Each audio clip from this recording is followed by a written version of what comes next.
Vale, pues nada, pues muchas gracias al Ayuntamiento de Santo Domingo de la Calzada, a la Fundación Gustavo Bueno y a la Universidad de La Rioja, a Pedro Santana, nada, molt ben. Y nada, yo voy a hablaros de la materia ontológico general y de non sufficit orbis. Después traduciremos esta expresión o la reinterpretaremos, por supuesto. Y claro, los ensayos materialistas, pues en parte, es evidente, son unos ensayos de ontología, ¿no? Pero en parte también es una historia de la filosofía filosófica, ¿no?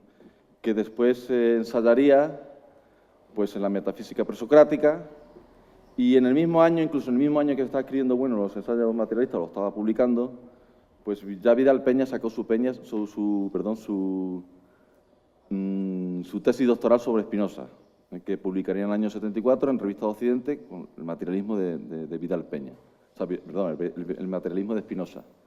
Claro, que eso es pues, su historia de filosofía filosófica. Evidentemente no lo es los ensayos materialistas, pero en parte pues, hay páginas y páginas que se pueden reinterpretar, evidentemente, como historia de la filosofía filosófica, tal y como la entendemos nosotros, ¿no? Digamos que parte de una historia de filosofía filológica, pero que la desborda y que en fin, trabaja con esos materiales de una manera diferente como se trabaja, por ejemplo, en las universidades, que lo que hacen normalmente es historia de la filosofía filológica o doxografía, ¿no? Y claro, no se trata de una antología, ¿no? Haciendo este juego de palabras con ontología y antología, ¿no? Como he leído en las redes sociales últimamente, ¿no? Que Bueno se dedicó ahí a señalar pues a los varios filósofos que había en la tradición, ¿no? Pues uno dice esto, esto dice esto, esto dice esto, y yo digo esto más o menos, pero que no hace el ejercicio filosófico de pensar contra alguien, sino simplemente una antología, los pone ahí y ya está, ¿no? Como si, pues en fin, como si Bueno no fuese un filósofo crítico, ¿no? Simplemente pues una antología, pues ya está, ¿no? No hay que darle más vuelta, ¿no? Y no, como digo, en parte es una historia de la filosofía filosófica y eso ya supone la crítica, ¿no? Claro que, como dijimos el otro día, pues esos no muertos, sino más bien fallecidos, ¿no? Pues son los que repercuten en nosotros, en nuestro presente en marcha, ¿no? De hecho, la historia solo es posible desde el presente. Por tanto, la historia de la filosofía solo es posible desde el presente, ¿no? Entonces, aquí, esa historia de la filosofía filosófica no es anacrónica, porque nosotros estamos en 2022, Bueno escribía esto en 1972, hace 50 años, desde su presente, pues, no era un anacronismo representar desde sus categorías, o sea, mejor dicho, desde sus ideas, desde su constelación de ideas, ¿no? Desde su sistema, que ya empezaba, ¿no? Empezaba a formarse, pues interpretar pues, a los filósofos griegos, y escolásticos, y alemanes. Entonces no es un anacronismo, sino un anacronismo interpretar a los griegos, a los escolásticos, los alemanes, a Gustavo Bueno, ¿no? Bueno juega con la ventaja del tiempo, ¿no? Digamos que si no hubiese existido Cleantes, pues no hubiese existido Carnéades, ¿no? Somos enanos subidos a hombros de gigante, y pensar es pensar contra alguien. Y toda determinación es una negación. Para que el materialismo filosófico se determine, ha tenido que ir negando los diferentes sistemas que han ido precediendo en el tiempo. Vamos, que nada va a salir de la nada. La única manera de edificar un sistema puede ser confrontarlo con otros sistemas y también con la realidad política del presente, política, cultural, científica, etcétera, etcétera, ¿no? Bien, pues el título de mi conferencia es Materia ontológico general o non sufficit orbis. Ya en el año 1520, Carlos I, que era emperador como Carlos I, como Carlos V no era emperador, pese al título, porque el imperio realmente existente era el imperio español, ¿no? O la monarquía hispánica, no esa cosa llamada Sacro Imperio Romano Germánico, ¿no? Sacro Imperio Romano Germánico, pues no, ni sacro, ni imperio, ni romano, ni germánico, no es como el partido, ni socialista, ni obrero, ni español, ¿no? Una cosa así, ¿no? Y el imperio realmente existente era el español, que se estaba haciendo en América, bueno, y también en parte de Europa, como se bien sabe, como en Holanda, también en Italia, o lo que sería Italia, en Nápoles, etcétera, etcétera, ¿no? Y también algunas plazas en África, en fin, que ya ha empezado por el imperio español a ser, digamos, el imperio que digamos, crítico a los romanos, ¿no? Cuando decían a los romanos non plus ultra. Claro, non plus ultra y no más allá, de Finisterre, o no sé si quieres, de las columnas de Hércules, que era el estrecho de Gibraltar. La tierra, como quien dice, acaba ahí, ¿no? Non plus ultra, decían los romanos. Pero Carlos I decía no, plus ultra. Más allá. Traducido al español rápidamente, vamos. Claro, más allá, y efectivamente se descubrió América. Porque hablar del Imperio Español es hablar del mundo, ¿no? Decía, bueno, ¿no? Hablar de España es hablar del mundo, ¿no? Como dije el otro día, la globalización empieza en Sevilla, ¿no? Cuando el Cano, pues llega con la nao Victoria, con harapos y hecho un asco, evidentemente da la vuelta al mundo, es una hazaña impresionante que parece mentira que todavía no se haya hecho una película. Creo que se ha hecho una película, algo así, de dibujos animados, algo así me parece últimamente, ¿no? Pero, en fin, que no se haya hecho una gran producción. Mejor historia que esa para el cine yo creo que no hay, o por lo menos para los españoles. Tenemos los complejos que tenemos y no se hacen esas cosas. Yo y vosotros tampoco lo tenéis, pero, en fin, ya sabéis el panorama político en España. Claro, entonces había más allá. Digamos, el mapa mundi, o el mundo ya, lo que es el planeta Tierra, pues no se agotaba en la cuenca del Mediterráneo ni en Asia, ni en África, sino que apareció un continente que después con Américo Vespucio se llamaría América, ¿no? Y España, el Imperio Español, empezaría a cartografiar el mundo, o más bien el planeta. Porque cuando se anexionó Portugal en 1580, la monarquía hispánica, con Felipe II, pues el lema de Felipe II era non sufficit orbis. Pero claro, orbis no se está refiriendo al mundo, en sentido de materia ontológico especial, a los tres géneros de materialidad. Se está refiriendo a la órbita del planeta Tierra, como diciendo que el planeta Tierra no es suficiente. Claro, esto recordaba un poco a lo que diría después, ¿no? Ya en el siglo XX, Cecil Rhodes. Yo diría que Cecil Rhodes es el protoglobalista, es un imperialista británico que quería anexionarse planetas.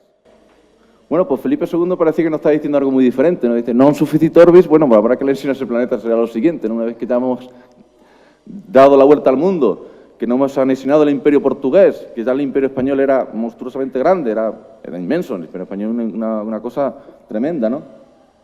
Como después lo sería el imperio británico, hay que reconocerlo, incluso como mayor, aunque menor en extensión, pero sí mayor en potencia, en poder, sobre todo poder nuclear, pues lo es Estados Unidos, ¿no? O lo ha sido Estados Unidos cuando ha sido una potencia unipolar, como única superpotencia. Ahora pues le han salido una China pues imponente y una Rusia remilitarizada, ¿no? De algún modo.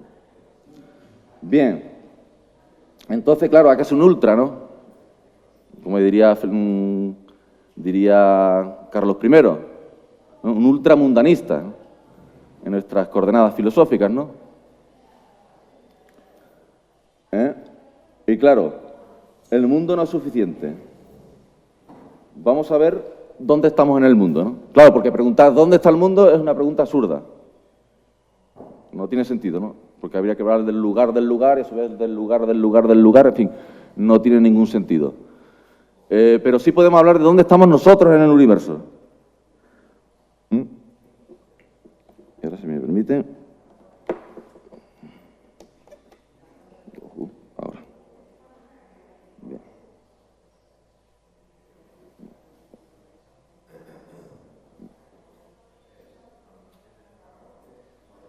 Pues bueno, estamos en el planeta Tierra, ¿no?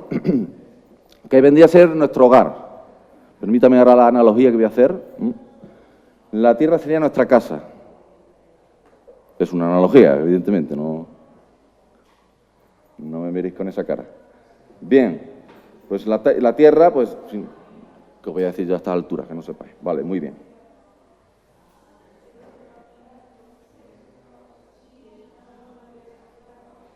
El sistema solar, claro, esto es un mapa, pues, en fin, es que en realidad no se puede hacer un mapa del sistema solar.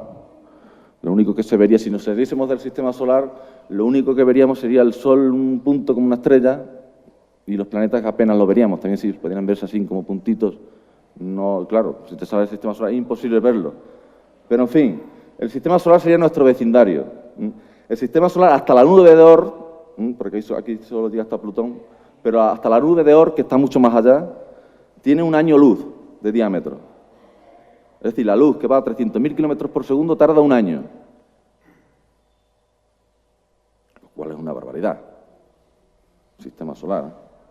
Para que os hagáis una idea de lo que es el sistema solar, de lo inmenso que es el sistema solar, y fíjense que es solo el sistema solar, ahora vamos a ver. Se ha hecho un mapa a escala, un vídeo muy interesante en YouTube. Si le decís que se callen, mejor. Ahí va el poli a poner orden.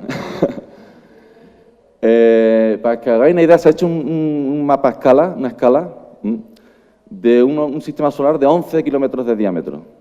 Es decir, más o menos como la ciudad de Sevilla, pero hasta Plutón. Bueno, no, hasta Neptuno, porque Plutón lo han degradado. Plutón ya no es un planeta, es un planetoide. Hasta Neptuno. Y no, ya les digo, la nube de oro estaría muchísimo más lejos. De hecho, yo creo que Neptuno está a la mitad más o menos de camino, ¿no? Pues para que hagáis una idea de lo grande que es el universo, a esta escala de 11 kilómetros de diámetro, ¿sabéis de grande cómo sería la Tierra? Un bolinche. Imaginaos, la ciudad de Sevilla y la Tierra sería de grande como un bolinche. Si hacemos una escala del sistema solar hasta Neptuno. Bien.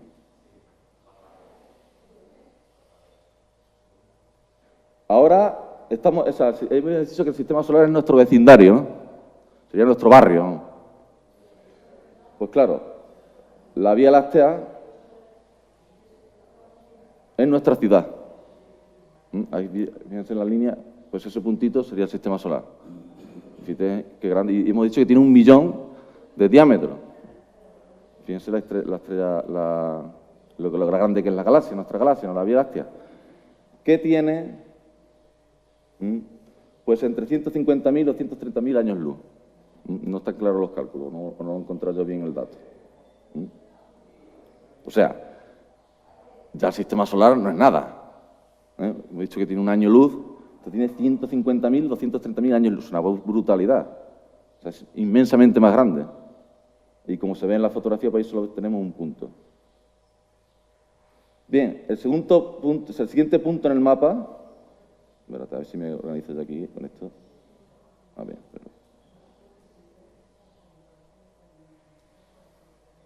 sería el grupo local de galaxias, que entre ellas está la más conocida, es Andrómeda, que es la más cercana a la Vía Láctea, aunque el mapa es manifiestamente mejorable. Y sería, pues, más bien nuestra comunidad autónoma. Más bien. Si hemos dicho que la Vía Láctea sería nuestra ciudad, pues el grupo local de galaxias sería nuestra comunidad autónoma. El grupo local de galaxias, pues tiene 10 millones de años luz de diámetro. O sea, hemos pasado de 150.000 o 130.000 que tenía la Vía Láctea a 10 millones de años luz. El siguiente punto... el siguiente escenario, vamos a decirlo así. Bueno, sería el cúmulo de Virgo, pero bueno, vamos a irnos ya directamente al supercúmulo de Virgo, que sería nuestro país. Supercúmulo de Virgo sería nuestro país. Dentro de las galaxias, dentro del grupo local de galaxias. El grupo local de galaxias sería la autonomía, el supercúmulo de Virgo, que tiene 107 millones de años luz, que sería 100.000 millones de veces más grande que la Vía Láctea. 100.000 millones de veces más grande que la Vía Láctea. Pues bien, esto no es nada. Esto es peccata minuta, porque estamos en nuestro país, ¿no? El grupo, o sea, el supercúmulo de Virgo sería nuestro país. Y el siguiente sería Laniakea. Esto, claro, evidentemente tú no te sales de Laniakea y lo vas a ver así. Estos mapas son muy tramposos. Esto vete tú a saber qué hay ahí exactamente. Esto es una construcción. Esto está a la altura, yo diría, aunque tenía muchísima precisión, pero a la altura de los mapas que hacía Anaximandro de Mileto. Y tenía ya muchísima precisión, lo de Anaximandro tenía muchísimo mérito, desde luego. Pero claro, tú no te sales de Laniakea y ves esto. Pues Laniakea es nuestro continente galáctico. Y tiene una longitud de 500.000 años luz o 2.000 millones de años luz. No está claro. Nosotros estaríamos aquí, más bien estaríamos al sur de la Laniakea, al sur del cielo, ¿no? Y nosotros ya, pues no simplemente seríamos españoles, europeos o terrícolas, sino seríamos laniaqueanos, ¿no? Todos somos laniaqueanos, ¿no? Entonces ese es nuestro continente galáctico. Ahí estamos en el universo, en Laniakea, al sur de Laniakea, al sur del cielo, digamos. Una siguiente estructura dentro de, o sea, en la que se incorpora Laniakea sería Piscis Cetus. Claro, nosotros estaríamos en el centro. Porque se ve lo que hay en nuestro entorno. Ahí veis el supercúmulo de Virgo, no sé si se ve bien ahí. Y otro supercúmulo, y el supercúmulo de Virgo, que pertenece a la Laniakea, y todos esos supercúmulos compondrían lo que es Piscis Cetus, ¿no? Que tiene una dimensión pues, de 1.000 millones de años luz de largo y 150 millones de luz de ancho. Y después, pues bueno, vamos a pasarnos ya directamente.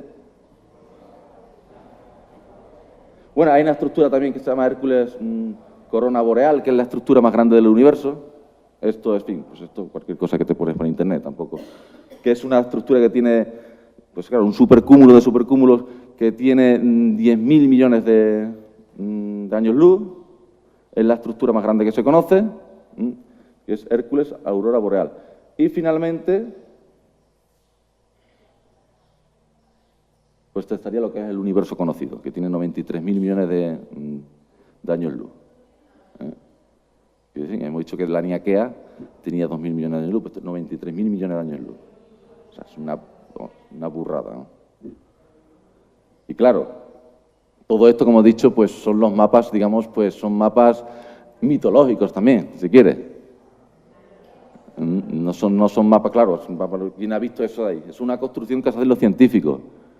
Y que ahora con el James Webb, con el telescopio que se ha construido recientemente, se ha enviado al cielo recientemente, entre el Sol y la Tierra, pues, y bueno, por lo visto ha tenido bombardeos por micrometeoritos y está teniendo algunos fallos, veremos a ver si no le sale rana, pero claro, con el James Webb pues el mundo se va a ampliar, no sé si ha dicho Íñigo algo así parecido, que el mundo se va ampliando de alguna manera, se van poniendo nuevos contenidos, ¿no? Pues ahora con el James Webb, si le va bien, si no se estropea todo, si los meteoritos no lo fastidian, pues los científicos pues irán, digamos, ampliando el mapa mundi del universo. Pero, como digo, pues eso puede ser perfectamente mitológico, que son mapas pues aproximados. Que Jan Asimandro se aproximó muchísimo al mapa de la Tierra, bueno, de la zona, quiero decir, de la Ecumene, ¿no? De esa zona de lo que es la actual Turquía, la actual Grecia, ¿no? El actual Mediterráneo de esa zona y partes de África, de Libia, en fin. Bien, claro, aquí la cuestión es que todo este universo, estas galaxias, supercúmulos de galaxias, Laniakea, Piscis Cetus, el universo, pues eso no es suficiente. Me cago en la vida, no es suficiente. ¿Te parece poco? Pues ni poco ni mucho. Porque poco y mucho son nociones mundanas. Pero el mundo no es, efectivamente, todo ese cúmulo de galaxias, toda esa extensión del universo no es, pues nada, no es suficiente, ¿no? Y aquí está la idea de materia ontológico general, que es la que nos trae de cabeza pues estos días, junto al ego, M sub I, etcétera, etcétera. ¿Cuándo empieza? Como he dicho antes al principio, voy a hacer una especie de historia de filosofía filosófica, voy a hacer una reconstrucción de lo que serían los precedentes de la idea de materia ontológico general en los que se ha nutrido Bueno, para reconstruir esta historia, que es una idea, pues como los tres géneros de materialidad, que Bueno no se saca de la manga, que vienen de una tradición filosófica previa, en fin, de 2.500 años. Y el primer ejemplo, o el primer intento, que no, ojo, yo no estoy diciendo que eso sea la materia ontológico general, que son los materiales con los que se ha ido nutriendo la idea de materia ontológico general. Y que no es un anacronismo porque ya estamos donde estamos. Bueno, estaba en 1962 cuando escribió los ensayos materialistas, nosotros estamos en 2022 y podemos verlo en retrospectiva. En retrospectiva, estos contenidos han ido forjando la idea de materia ontológico general. Y el primer intento, que lo pone Bueno, es el apeiron de Anaximandro, que es materia indeterminada. Apeiron ya tiene la alfa negativa, privativa, perdón, significa sin límites. Bueno, es verdad que el mundo tal y como lo hemos visto ahí, ¿no? Bueno, puede tener límites, digamos, hasta donde llega el mapa del mundo, claro. Pero tú no llegas al final del mapa del mundo de los 93.000 millones y hay una barrera y dices, aquí se acaba el mundo, pare usted, la vuelva para atrás. No, el mundo es ilimitado, pero finito. ¿Por qué? Porque no agota la realidad, porque no es suficiente. Y en eso estamos aquí, para demostrarlo, claro. Entonces ya Anaximandro hablaba de lo ilimitado, pero también se traduce como infinito.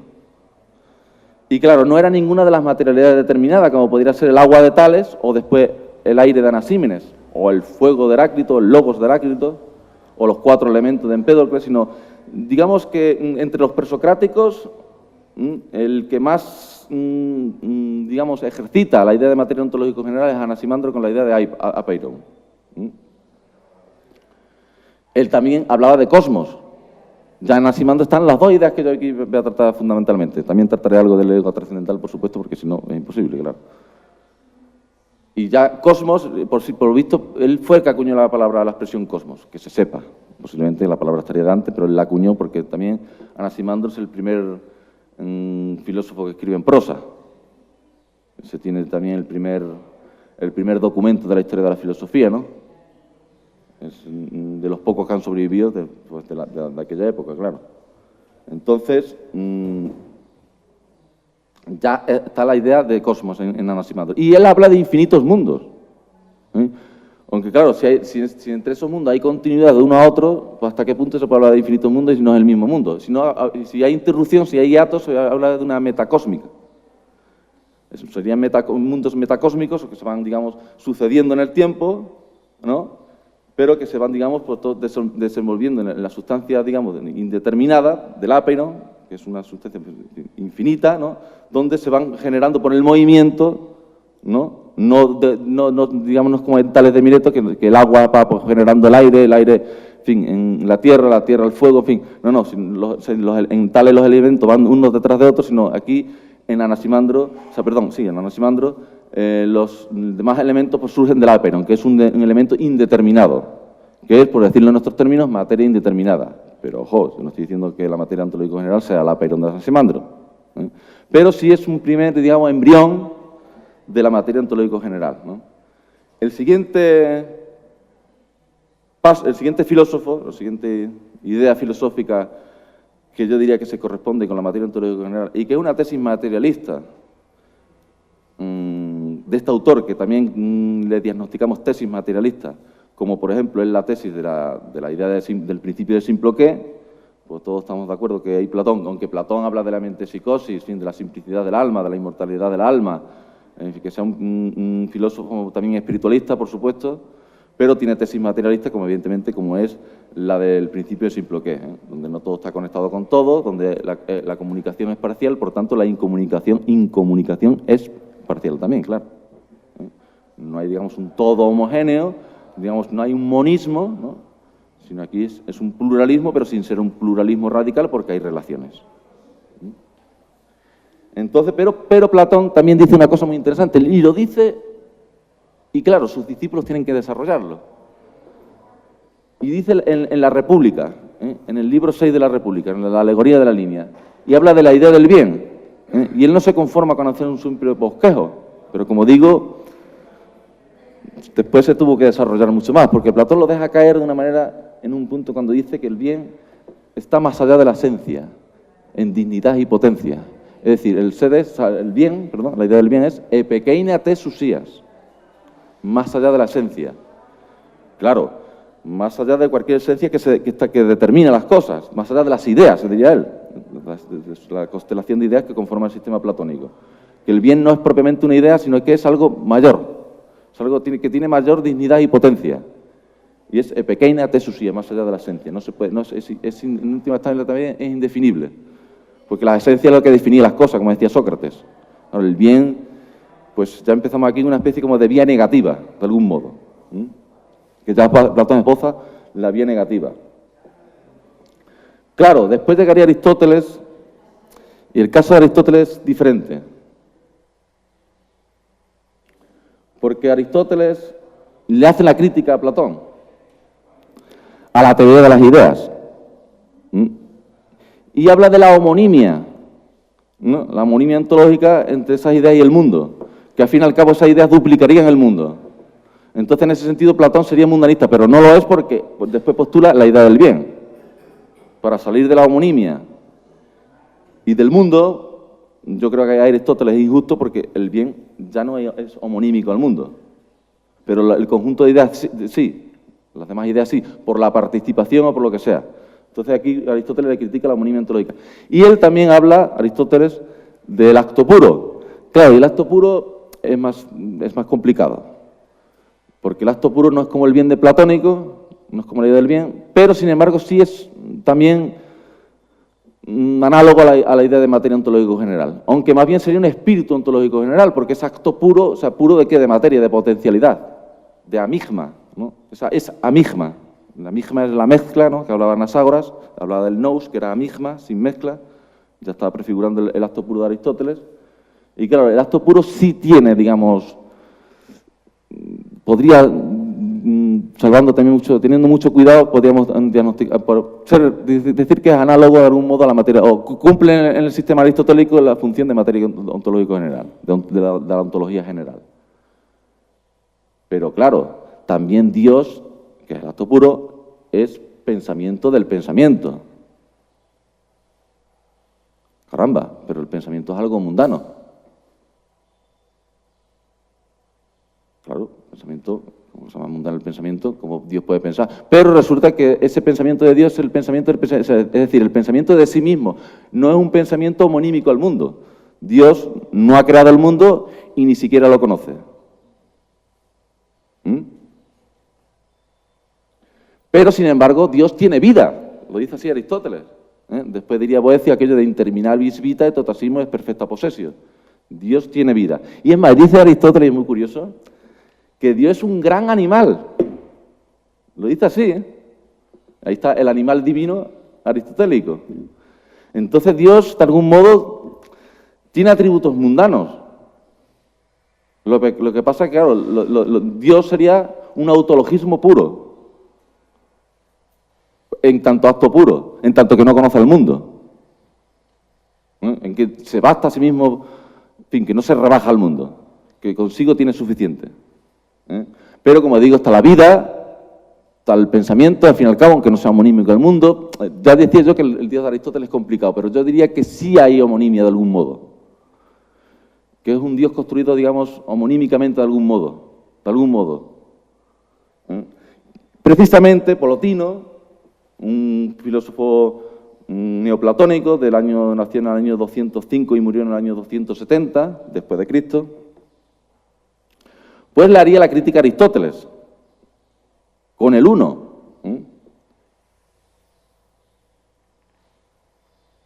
Claro, el uno es una terminología muy monista. Nos recuerda ya al uno de Parménides, que es, digamos, pues el monismo por antonomasia, y la metafísica. De hecho, la metafísica es parmínida de vocación, y de hecho, Parménides era acosmista, porque el mundo era una apariencia falaz. El mundo es una ilusión. Existe la vía de la verdad, que es la vía del ser, que es un ser macizo y único. Y hay una siniches, una continuidad, es un uno macizo, ¿no?, un todo macizo, ¿no?, un todo atributivo, diríamos nosotros, una totalidad dogmática, ¿no? Es el ejemplo perfecto de totalidad dogmática. Que Platón se lo critica con la idea de simple qué, como bien sabemos. Bien, pues Plotino, aunque hable de esta terminología de uno, el uno yo diría que es, en la antigüedad, a mi juicio, la idea más parecida a la de materia ontológico general. Porque dice Plotino que el uno está más allá de la inteligencia. Y esa inteligencia se piensa como el ser de Aristóteles, o algo parecido. Digamos que el uno está por encima del ser de Aristóteles, por encima ontológicamente, no espacialmente, claro, hay que pensarlo de una manera abstracta. Claro, que también dice que el uno es absolutamente omnitrascendente. Omnitrascendente, pues diríamos nosotros, que rebasa el mundo. Que rebasa, en el caso de Plotino, el alma, bueno, o la materia, que está degradada al no ser. Dice Plotino que la materia es un cadáver ornamentado, que aquí incluso estaría muy cerca de Parménides. La materia es, pues eso es basura, la materia es una ilusión, Pero después estaría el alma, que es parangonable también al ego trascendental. Estaría la segunda hipótesis, que sería la inteligencia, y la primera hipótesis, que es el uno. Que, como decía Platón, es epekeina tesousia, está más allá de la esencia, es decir, está más allá de la inteligencia, en el caso de Plotino. Y claro, esta sustancia no es un sujeto. Y yo diría que es una tesis ontológico general, en la antigüedad, la que más se puede parecer a la idea de materia ontológico general. Bueno, pues, y claro, aquí en Plotino, digamos, pues, supera de algún modo el mundanismo. Claro que Plotino lo diagnostica, bueno, en el mito de la felicidad como un espiritualismo exclusivo descendente. Pero también tiene esta tesis materialista del uno, a pesar de la terminología. Dice, bueno, el uno pues se corresponde sin violencia, fíjense lo que dice, bueno, el uno se corresponde sin violencia con la materia ontológico general. También lo de materia ontológico general lo pone entre comillas, a pesar de la terminología. Pero yo diría que habría mucho que matizar, por supuesto, pero es lo más parecido a la materia ontológico general en la antigüedad. Y la sustancia, pues aquí no es sujeto, claro. Pues nada, va avanzando el tiempo, estamos en el Imperio Romano, la época de Plotino será la guerra civil, la época de la anarquía, la guerra contra los persas, contra los partos, ¿no?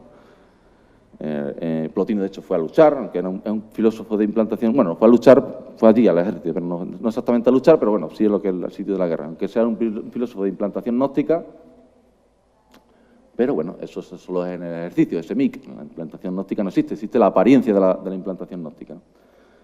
Y la religión cristiana, pues va avanzando por el ejército, ¿no? Por Constantino, por Teodosio, ¿no? Y, pues bueno, pues empieza, digamos, el cristianismo pues a ser, digamos, la institución, la Iglesia Católica, una agencia internacional, ¿no? Primero con el Imperio Romano, pero después los reinos sucesores, y después también incluso las naciones políticas que vinieron después del Antiguo Régimen, que seguimos siendo católicos de algún modo, también protestantes, habría escisiones, en fin. Pero la religión cristiana pues va avanzando, ¿no? Va ganando terreno al paganismo, aunque el paganismo estaba bien vivo, pero también la propaganda cristiana exageraba que el cristianismo, que todos los hippies se habían hecho cristianos, y no era así, pero que poco a poco, pues, desde luego que se fue imponiendo. Y claro, con el cristianismo, pues tenemos, digamos, un monismo del orden, por la unidad de la providencia. Ya no es el Dios aristotélico, sí, que era el pensamiento del pensamiento, que era vida, que era un gran animal, decía Aristóteles, un animal divino, ¿no? Diríamos nosotros, ¿no? Con ironía. Entonces, de algún modo, ese Dios pues tenía componentes mundanos, aunque como acto puro ya suena más parecido a la materia ontológico general. Pero bueno, era un Dios, digamos, volcado en sí mismo, es una entidad que se manda mensajes a sí misma, dice bueno, en los ensayos materialistas, digamos, es autotético, no es alotético, ¿no? No puede ser, por tanto, un ego trascendental. Tampoco la materia ontológica general puede ser la materia prima de Aristóteles. ¿Por qué? Porque la materia ontológica general es materia trascendental y la materia prima está desbordada por el acto puro, no es trascendental. Yo creo que esto lo quiso comparar Puente Ojea, Gonzalo Puente Ojea, diciendo que la materia ontológica general pues, venía a ser algo así como la materia prima aristotélica. No, porque la materia ontológica general es materia trascendental, la materia prima aristotélica no es trascendental. El acto puro, pues, como dije antes, es amigma, no tiene potencialidad, no tiene materia, ¿no? Bien, pero sigue avanzando la religión cristiana, con Constantino, con este símbolo vencerás, ¿no? La batalla del Puente Milvio, ¿no? En el año 313, ¿no? Después con Teodosio por el 380 pues se hace religión oficial del imperio.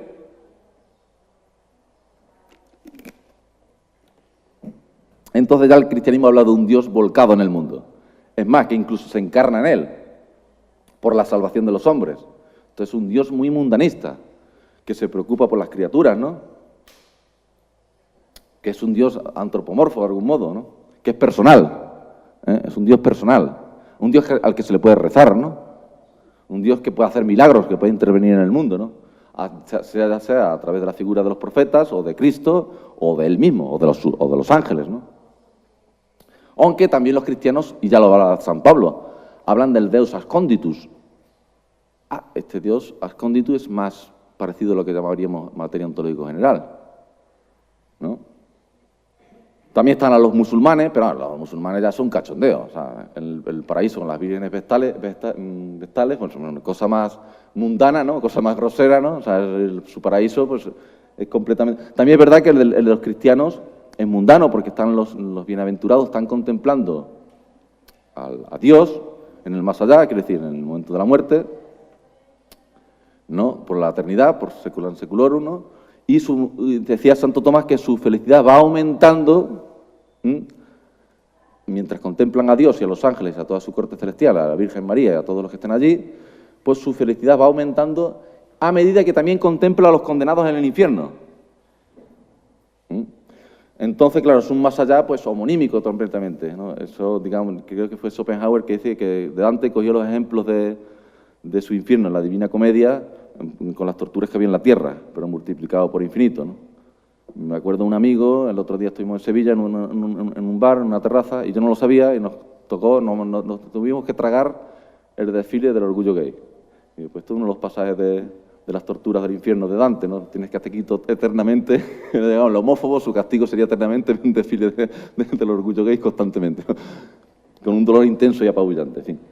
Y lo de los musulmanes con las vírgenes vestales, pues era totalmente mundanista. Aunque también es verdad que ese Dios, digamos, musulmán, ese Dios, en fin, Alá, no es como el Dios cristiano, porque el Dios cristiano se encarna en un hombre, en el Hijo de María. Claro, eso por los musulmanes, pues ahí los musulmanes serían más aristotélicos. Se parecía más a Aristóteles que el Dios pues no se va a encarnar en el mundo. Sí que hay providencia, y juicio final, etcétera, etcétera. Bien, entonces la religión cristiana domina, pues, en fin, desde el año 380, que se hace religión oficial del imperio, hasta vienen los reinos sucesores, pues, en fin, domina buena parte de la que se llama como Edad Media. Yo diría que tendría una hegemonía imponente hasta la Revolución Francesa, cuando empiezan ya las naciones políticas, pero aún así continúa, de algún modo, aunque ahora están con la Agenda 2030 y ya están en el acabose. Y bueno, pues entonces yo diría que el filósofo, que de algún modo ya trituró, no totalmente, pero bueno, pero sí en buena parte a la ontología, bueno, tanto católica, judía, como musulmana, pues fue ya en el siglo XVII Baruch de Spinoza, que como decía Gustavo Bueno, pues es uno de sus patronos. Y claro, llega a decir, bueno, que es la fuente genuina de la ontología materialista moderna, refiriéndose a Spinoza. Claro, tampoco hay que exagerar con Spinoza, decir, bueno, en Spinoza pues, prácticamente está el materialismo filosófico, no, ni muchísimo menos. Porque, por ejemplo, cuando dice Spinoza, cuando se contemplan, digamos, los infinitos atributos, ¿no? Y él dice que lo contempla sus especies eternitatis. Pues bien, es una tesis de implantación gnóstica. Esos atributos, en todo caso, se contemplan sus especies temporis et circunstanciorum, que ya estaríamos en una implantación política, material realmente existente. Pero es verdad que la sustancia de Spinoza pues, es una idea que se parece mucho, como ya hemos dicho también, del uno de Plotino, pues yo diría, al menos ya al final o al principio de la modernidad, ¿no? La llamada modernidad, pues la sustancia de Spinoza es la idea más parecida a la idea de materia ontológico general. Y también Spinoza critica el teleologismo cósmico, porque Spinoza, a nuestro juicio, como ya demostró Vidal Peña en 1972 con la tesis doctoral y después en 1974 con la publicación del materialismo de Spinoza, pues no es un monismo del orden, es un pluralismo del orden. El orden llega a decir Spinoza que es prácticamente casi una ilusión de los seres humanos, lo cual lo hace un poco acosmista, como le criticaría Hegel, ¿no? Claro, el orden tampoco es una mera ilusión, pero claro, sería modal. El orden y conexión, el orden y conexión de las ideas es el mismo que el orden y conexión de las cosas, ¿no? Es decir, que P. Vidal Peña pone en conexión con M3, pone en relación con M3. Pero sí hay, digamos, un pluralismo de la sustancia también porque la sustancia tiene infinitos atributos, solo conocemos dos. Vidal Peña, con esto que he dicho, serían tres, ¿no? La extensión, el pensamiento y el orden de conexión de las ideas de las cosas. Claro, y no hay teleologismo, no hay teleología, ya no hay residuos de providencialismo, de providencia, ¿no? Claro, entonces en ese sentido pues puede ser parecido al materialismo filosófico, ¿no? Que ni es pantelista, ¿no? Ni es pantelista, ni es atelista.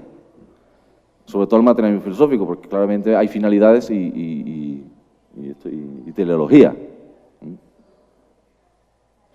Claro, el criticismo espinosiano, pues, dice Vidal Peña, no lo dice lo dice en un artículo del 1998, dice, donde nuestro conocimiento jamás podrá cancelarse, dice, en el criticismo espinosiano, en donde nuestro conocimiento jamás podrá cancelarse, cerrarse, porque el concepto de Dios lo impide, el concepto de sustancia, que tiene infinitos atributos. Dice, por Dios entiendo la sustancia que consta de infinitos atributos, cada uno de los cuales expresa una esencia eterna e infinita.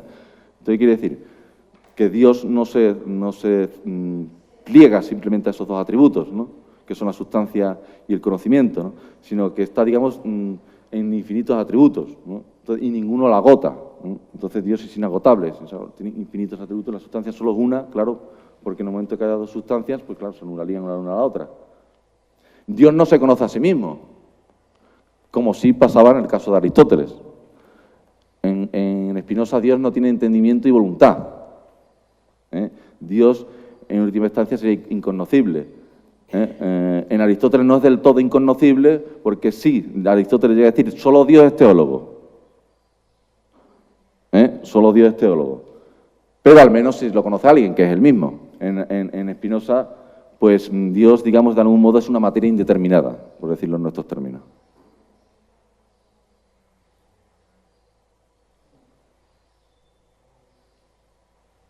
Ya en el siglo IX, Juan Escoto Eriúgena decía, Dios no se conoce a sí mismo, porque no es un qué. En ciertos aspectos es incomprensible a sí mismo y a todo intelecto. Aquí, otra vez contra Aristóteles, porque en Aristóteles Dios es una entidad que se manda mensajes a sí misma, ¿no? Aquí, pues, a Dios no lo conoce ni Dios, por decirlo así. Otro hito de la idea de materia ontológico general, o de lo que después sería la idea de materia ontológico general, yo diría que es muy importante. Ya lo tomó Íñigo Ongay en la Escuela de Filosofía de Oviedo de este curso, ¿no? No, fue el curso pasado. Fue el curso pasado. Que es la cosa en sí de Kant. El problema de la cosa en sí, ¿no? Que digamos que trasciende las posibilidades del conocimiento y queda al margen de la experiencia posible. Queda al margen del marco de la experiencia posible, ¿no? Que los objetos tal y como son, digamos, independientemente de la observación. Eso dice Kant. Que es digamos, la existencia pura, independientemente de toda representación. Que trasciende, digamos, las posibilidades del conocimiento. Excluidas las posibilidades empíricas. Y que existe sin la necesidad, esto es lo importante, de la conciencia por la cual sea atendida. Es decir, es una materia, es una cosa en sí, dice Kant, que existe al margen del entendimiento, de las categorías a priori del entendimiento, o las categorías, o de las intuiciones a priori de la sensibilidad, del espacio y del tiempo. Yo diría Kant en su terminología. Es una materia que puede existir al margen de la conciencia. Aquí, ¿contra quién pensaría esto? Bueno, aquí va esto contra el idealismo absoluto, que después postularía Hegel, porque Kant hace una crítica de la razón pura, que es tanto como decir desde nuestra coordenada una crítica a la conciencia gnóstica. Es una crítica a la implantación gnóstica. ¿Qué la retomaría Hegel con el saber absoluto? Ahí en ese sentido Hegel pues sería un gnóstico, tesis más gnóstica que el saber absoluto, y como vemos, pues también sería el colmo del mundanismo. Ahora bien, la cosa en sí, Kant también la entiende como noúmeno. ¿Y qué es noúmeno? Claro, noúmeno también es algo dado a un nous, que puede ser una intuición intelectual, pero Kant dice que esta no es humanamente posible. Pues en todo caso sería posible para los ángeles y para Dios, que tienen intuición intelectual, pero los humanos no tenemos intuición intelectual. Entonces, claro, ahí sería, digamos, el noúmeno se puede entender en sentido positivo, como aquello que pues, es una intuición intelectual, pero claro, ahí el que se dedica a eso pues será los ángeles y será Dios, Pero también en sentido negativo, como que es inconocible para los hombres, que no es humanamente posible conocerlo, que no caben intuiciones intelectuales, que estamos, digamos, según Kant, pues, determinados por las intuiciones a priori de la sensibilidad y las categorías a priori del entendimiento. Y claro, con Kant, pues, claro, el idealismo de Kant no es del todo consecuente. Kant es un idealista trascendental, pero al postular la idea de cosa en sí, pues se aproxima al materialismo. Aunque después, por la crítica de la razón práctica, pues evidentemente pues, termina en derroteros idealistas, y no digamos con la paz perpetua, en fin. Y entonces, pues, se forma un pitoste, un follón, peor que aquí, bueno, peor que aquí no. Mírate las polémicas que tendría esta gente, las que tenemos nosotros, esta gente se queda en juego de niños. Entonces viene Fichte, ¿no? Con Jacobi, en fin. Con la polémica de la cosa en sí, ¿no? Claro, Fichte, pues claro, en los caracteres de la edad contemporánea llega a decir: el existir del mundo y del hombre es inseparable del mismo existir divino. Es decir, que habla de un Dios mundanista. ¿Qué es el mundanismo? Ahora bien, Fichte tiene un problema, porque Fichte habla del yo, que no es un yo diminuto, que es un yo absoluto, que pone al no yo, y el no yo es el mundo. Claro, y que es necesario ese no yo porque son los obstáculos que condicionan la libertad. Para que la libertad sea posible hace falta obstáculos. Para superarlos indefinidamente en el tiempo. Y es más, Fichte es un autor muy espiritualista porque él cree en la inmortalidad del alma. Esta vida no me da tiempo de terminar mi misión, por tanto, en la siguiente vida tendré que continuar con mi misión. Y es un avanzar, pues, indefinido, indeterminado, eterno, de algún modo. Pero mundanista. No es trascendente, niega la cosa en sí, todo es conocible, o todo se irá conociendo, todo poco a poco, pues, del yo, no yo, no yo, esa dialéctica del no yo, no yo, pues se va avanzando en el conocimiento. En los caracteres de la edad contemporánea habla de las fases, ¿no? De las fases de la historia universal, ¿no? Como después hablaría Hegel, que para mi juicio es el colmo del mundanismo. Hegel, ya tuvimos un teatro crítico en el que estábamos Íñigo Ongay, Luis Carlos Martín Jiménez y yo, y un servidor, en que hicimos pues, un teatro crítico de Hegel. Y claro, Hegel, pues es mucho Hegel. Mira. Yo diría, y no sé quién lo dijo, no sé si fue Chuliao o fue Tomás, no sé quién lo dijo, pero está muy bien visto, o quizás fue Esquina, no lo sé. Ahora me lo confirmáis.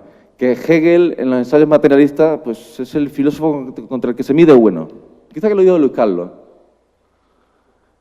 Hegel es el filósofo, digamos, sí, habla mucho del Diamant, por supuesto, del marxismo, por supuesto, de Marx, en fin, con su tesis doctoral de Demócrito de Epicuro, de ese materialismo, del Diamant, de todo el Diamant soviético, pero Hegel, como al ser el último gran sistema, o a ser el gran sistema idealista, el último gran sistema idealista al menos, porque somos un sistema materialista, pues hay que confrontarse con el último gran sistema idealista, que fue Hegel. Y en Hegel yo diría que está, digamos, la consumación, porque es un proceso, del proceso de inversión teológica.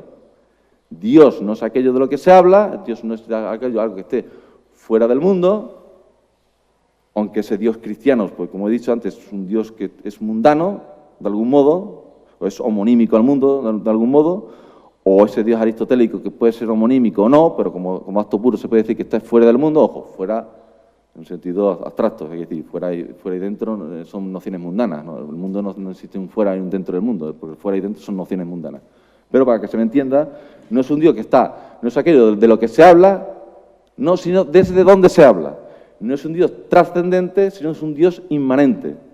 No es un Dios, digamos, la situación no sería, digamos, la perspectiva no sería, digamos, vertical, de arriba abajo, sino sería más bien horizontal, de antes y después. De hecho, le llegaron a preguntar a Hegel, ¿Dios existe? Todavía no, existirá. Pues existirá al final de la historia, ¿no? Con esa antorcha de la universalidad, en la que se van revelando los imperios, ¿no? La historia empieza en Persia, la dice así tal cual, se releva a Grecia con Alejandro Magno, los reinos sucesores de Alejandro Magno, después vendría Roma, ¿no? Bueno, y después vendrían los reinos sucesores, el imperio español como si no existiese, o los desprecia de algún modo. Bueno, van llegando, pues, insinuando que la historia universal puede desembocar finalmente en el Imperio alemán, o el Imperio germánico, ¿no? Pero bueno, pero la historia, pues la Segunda Guerra Mundial fue la prueba de fuego para Hegel. De hecho, Heidegger llegó a decir que Hegel nació en 1933, pero ya nos dijo que murió en 1945. Porque, claro, si Alemania se hace con la hegemonía mundial, pues entonces tendría franjas de verdad en el sistema hegeliano.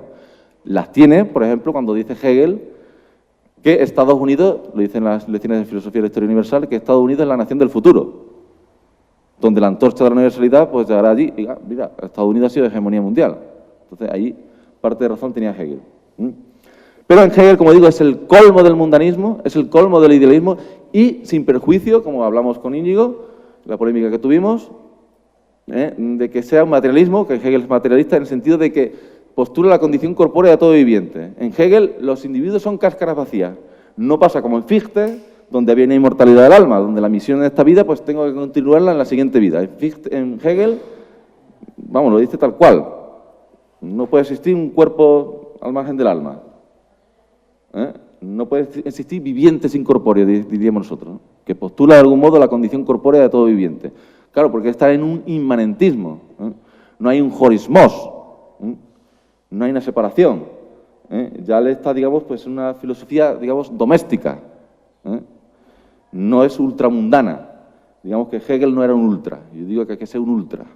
No un radical, porque eso va a las raíces. Las raíces, ¿cuánto las vas a comer? Tú ves a las raíces, al tronco, a las ramas y al fruto, que es lo que importa. Eso es radical, a las raíces, no. Hay que ser ultra. Hay que ir más allá. Hay que decir que el mundo no es suficiente. Bien. Pero para Hegel el mundo es suficiente. De hecho, todo lo real es racional, todo lo racional es real. Claro, ¿cómo empieza el sistema hegeliano? Con una idea abstracta, que con el desarrollo, con la alienación de ese espíritu en la naturaleza, y después la interiorización en espíritu subjetivo, espíritu absoluto, pues esa idea se hace concreta al final del camino. Pero es una inmanencia, no hay trascendencia. Digamos, la tesis de Hegel, el ser en la nada, dice, bueno, se puede interpretar de la siguiente manera. El ser al margen del ente mundano no es nada. Pues detrás del telón, es decir, del juego de fuerza constituido por el entendimiento, no hay nada.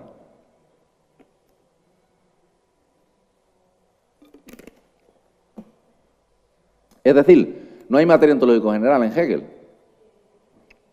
porque es un mundanismo. Y yo diría que la mayor construcción del espíritu, claro, el espíritu absoluto, es decir, es un espiritualismo exclusivo o asertivo, como decía Íñigo. Claro, es verdad que hay tesis materialistas en Hegel, como ha dicho lo de la inmortalidad del alma, que la niega. Pero yo diría que en Hegel, bueno, lo dice bueno también, que la sustancia es, bueno, lo dice el propio Hegel, la sustancia igual sujeto, ¿no? Llega a decir, ¿no? Aquí frente a Plotino, que hemos dicho que esa sustancia no es un sujeto, o en Spinoza. De hecho, aquí Hegel está pensando contra Spinoza. La sustancia, pues en Hegel es un sujeto. Es decir, que M3 está incluido en M2. O que M es igual a E. Porque E, al fin y al cabo, o ese mundo, E igual a M sub I, desde luego, pues ese mundo agota la realidad. Anega la realidad, ¿no? Todo lo real es racional, todo lo racional es real, ¿no? Pues la cosa así es el espíritu en sí y para sí. Ya no hay una cosa en sí, como decía Kant, al margen del entendimiento, al margen de todo conocimiento, al margen de toda experiencia posible, sino que ya todo es conocimiento, toda es experiencia posible al final del trayecto, claro. ¿Y quién conoce todo eso? Por parecer el propio Hegel. Muchas veces da la sensación que es eso. Creo que no dirá algo tan grosero como eso, pero bueno. Hegel decía que si la realidad no me quiere, pues peor para ella. Bien, claro, entonces, ordo cognoscendi, pues el ordo cognoscendi anega el ordo essendi. En Hegel, de alguna manera. Y esto choca con el ignorabimus. Claro, con la docta ignorancia, sería, por decirlo con las palabras de Nicolás de Cusa. Para Hegel, Hegel no es un ignorante, o sea, al final se sabe todo. Al final todo se sabe. Todo lo velado quedará revelado, dice la Biblia, ¿no? Y pues eso, el espíritu es demasiado. Y claro, esto es un espiritualismo exclusivo claro, si la sustancia es sujeto y es el espíritu absoluto, pues ahí, claro, el espíritu absoluto, digamos, excluye toda materialidad. Pero claro, aquí también las inconsistencias del idealismo. Pero claro, Hegel no es un dualista. Cuando habla de naturaleza y espíritu, el espíritu, o sea, la naturaleza es espíritu alienado. Sigue siendo espíritu. Es la exteriorización de la idea. La idea que se exterioriza, que se interioriza en el espíritu y que pasa del proceso de ser una idea concreta, es decir, una idea abstracta, a una idea concreta. Pero el espíritu es demasiado, digo. Y al final el proceso pues, es un paralogismo también, si se quiere. Porque el espiritualismo asertivo es un dualismo. Es, por ejemplo, un ejemplo del espiritualismo asertivo sería bueno, el mismo cristianismo. Incluso Aristóteles. Porque está el mundo, que son los cuerpos, ¿no? Incluso los actos, que son eternos, que son divinos porque no están sometidos a la generación y corrupción, pero después tenía el alma, bueno, el acto puro, incluso los 47 o 55 inmóviles, que no me entero muy bien de qué va eso, pero en fin. Pero el acto puro no tiene materia. Entonces aquí hay una dualidad de esa materia, de esa forma pura a esa materia prima. ¿No? De esa forma pura a esa materia pura, ¿no? El mundo aristotélico, sería un dualismo, o en Descartes mismo, con las redes tensas y las redes cónicas. Yo creo que Hegel es un espiritualismo exclusivo, sin perjuicio de sus, digamos, tesis, pues, bueno, pues de su mundanismo, de su inmanentismo, y que en última instancia, como decía Arnaldo Coyere, es un ateísmo. Claro, o sea, Dios no está fuera del mundo, ¿no? Es un Dios que se realiza en el propio mundo. Entonces, de algún modo, también es llegar al ateísmo. Es, digamos, el proceso de inversión teológica, a mi juicio, con culmina Hegel, pues ya la antesala del ateísmo. Porque ya Feuerbach es ateo, exactamente, como sería el marxismo. ¿Sí? Pero esta interpretación también de Íñigo, del espiritualismo asertivo en Hegel, pues también habría que estudiarlo. Y habría que ver que hay casos en Hegel que se puede interpretar como un espiritualista asertivo. Pero en su conclusión, yo diría que hay un espiritualismo exclusivo. El espiritualismo exclusivo pues no existe. Tampoco existe el espiritualismo asertivo, claro. Nosotros somos, digamos, materialistas pluralistas y neutros, porque no hay un descenso ni un ascenso. No hay una historia, digamos, no la dice Hegel en la enciclopedia: el espíritu divino ha de penetrar inmanentemente lo mundano. Lo dice así, tal cual. Y de esta manera la sabiduría se hace concreta con lo mundano. Y su justificación se encuentra determinada por lo mundano mismo. Vamos, que es un mundanista de todo y nombre. Ahí están los textos, no te lo digas, ya lo dice Hegel. Claro, y llega a decir, la idea de Dios implica la idea del mundo, que son inseparables, ¿no? En la filosofía de la religión llega a decir, sin el mundo, Dios no había. Pues ya lo tenemos bien cogido. El desarrollo de Dios en sí mismo es, por consiguiente, la misma necesidad lógica que la del universo. Y este solo es en sí divino en la medida en que constituye cada etapa del desarrollo de esta forma. Dios se va desarrollando en las etapas de la teoría universal. Es, digamos, un Dios en gerundio, un Dios infiel. Y también dice Hegel, la razón del hombre, la conciencia de su esencia, es la razón en general. ¿Cómo acá? Una especie de ego trascendental, pues absoluto. De hecho, si un ego trascendental, ¿qué decir? Trascendental a la magnitud del reino. Sería todo cuanto hay. Al principio de una manera concreta, perdón, al principio de una manera abstracta, en sí, y después de una manera concreta para sí. Unidad plenamente inteligible. En lo cual es muy inconsistente, ¿vale? Como que digo. Claro, en la razón del hombre, pues, la conciencia de su esencia es la razón en general, claro, por aquí, por eso lo diagnostico yo como espiritualismo exclusivo. Claro, si la razón es la conciencia de la razón es verdad. Es precisamente lo divino en el hombre. Y el espíritu, en cuanto al espíritu de Dios, no es un espíritu más allá de las estrellas, más allá del espacio y del tiempo, más allá del mundo, dice, sino que Dios se encuentra presente en cuanto el espíritu se halla en el espíritu de los espíritus. Dios, digamos, pues es inmanente, no está fuera. Todo, dice la ciclovía, todo lo que en el mundo está torcido por buenas razones. Porque, claro, tenemos una teleología donde pues, se invocan el espíritu absoluto. En el fondo también muy parecido a otro filósofo alemán importantísimo, que es Leibniz, que también, por cierto, postulaba la condición corpórea de todo viviente. Como estudia Gustavo Bueno en la monología de Leibniz, la introducción a la monología de Leibniz. Y ya prefigura el darwinismo. Leibniz, curioso. Y bueno, el liberalismo con Adam Smith, que era la mano oculta, una armonía preestablecida. Y de algún modo la astucia de las razones Hegel. Que hay razones que están torcidas, pero que desembocan al fin y al cabo en buenas razones. Las buenas razones del espíritu absoluto, las buenas razones del propio Hegel. Porque Hegel abuela o que si te abuela no entiende. Dice ya más firme. A la larga, y después de múltiples avatares, el Espíritu Santo se ha convertido en la idea absoluta de Dios. Pues eso. Y, claro, el Espíritu de Dios es una especie de praterhumanismo, y a decir, bueno, el espíritu de la cultura. Y una concepción espiritualista del praterhumanismo cultural. Claro, porque la filosofía alemana tiene una cita con el eje angular, profesando de su nombre.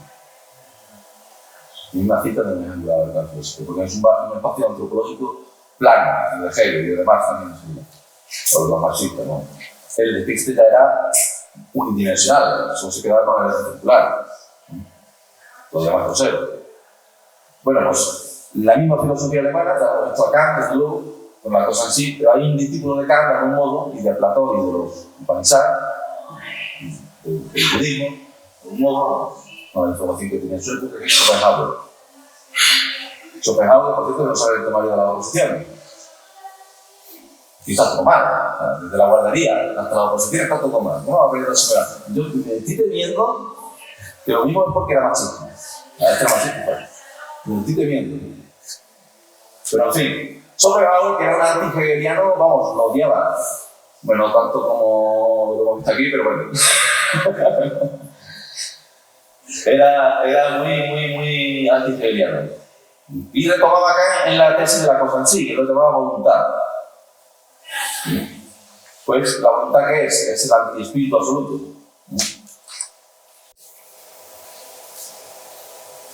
Y claro, Schopenhauer tiene que hablar del mundo como voluntad y representación, ¿no? Habla del mundo como voluntad. Por la terminología me parece un mundanista.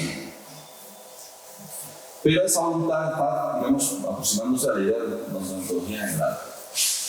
Claro que el problema de Schopenhauer es que es un idealista en ontología especial, pero materialista en ontología general. De la propia voluntad a la generación de la voluntad única, como ser verdadero. El mundo, digamos, sería el autoconocimiento de la voluntad. Bueno, y él dice que es un formalista segundo genérico en ontología especial, pero un formalista segundo genérico del sujeto social. No era un progresista. Y la voluntad más que irracional, como se suele decir, yo diría que es arracional, como es asonora.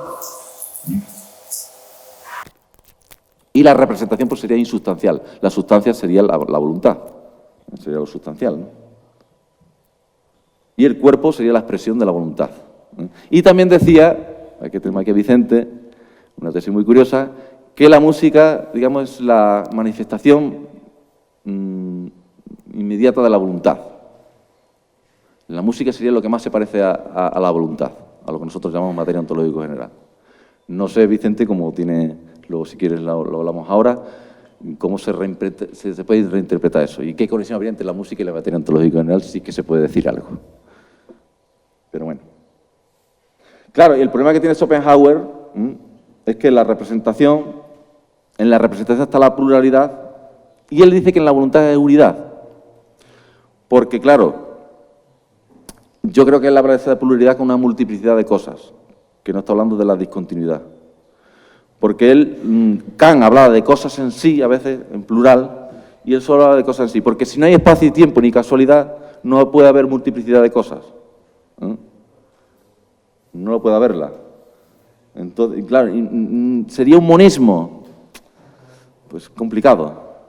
Porque hemos dicho que la ontología general es materialista. Claro, el materialismo es incompatible con el monismo. Pero, sin embargo, dice que la pluralidad pues solo queda en la representación, en el espacio, el tiempo y la casualidad. Claro, aquí tenía un problema. Yo creo que aquí, en la voluntad hay discontinuidades. Pero esos son problemas abiertos. En fin, hay un libro sobre Schopenhauer, por cierto, editado por Pentalfa, que me debería de leer, me debería haber leído antes de venir aquí. Así que le pido disculpas al autor y de hecho, como yo tengo mi tesis doctora, pues la tesis doctora ya en mi mente es un borrador, vamos publicando cosas después poco a poco, pues tengo en la tesis un borrador de 90 páginas, un capítulo de 90 páginas sobre Hegel, como historia de filosofía filosófica, ¿no? Y si la Escuela de Filosofía de Oviedo pues tiene el buen hacer de invitarme al próximo curso, pues ya que estoy estudiando las oposiciones, tengo que estudiar historia de la filosofía, pues me metería a hacer una conferencia sobre Hegel ya a lo bestia, como lo hicimos en el Teatro Crítico, pero ya de 2 o 3 horas. En fin, porque yo creo que Hegel lo merece, como hemos visto aquí, de una manera esbozada, ¿no? Pero con Schopenhauer eso, digo que la cuestión es problemática porque ¿qué pasa con la unidad de esa voluntad? Y cuando decimos que la materia ontológica general pues es pluralísima, ¿no? Bien, el siguiente hito sería, digamos, el proceso de putrefacción del espíritu absoluto, que sería en el marxismo. También lo hay en Schopenhauer. La voluntad pues también es una manera de triturar el espíritu absoluto, sin ninguna duda. Pero en el marxismo pues ya se contempla ese espíritu absoluto como una conciencia falsa, ¿no? Dicho en su propia terminología, y como la ideología alemana. El espíritu absoluto es la ideología alemana, la dominación alemana del mundo, ¿no? De algún modo. Y claro, se habla de la materia infinita frente al espíritu absoluto. Que a mí me da muchas veces la sensación, estudiando el Diamat, incluso Lenin, por ejemplo, cuando habla de la materia infinita, que eso es una materia infinita cósmica. Y, por tanto, se está refiriendo más bien a contenidos exteriores no dados fenomenológicamente. Pero eso se piensa en M1, que es lo posible material.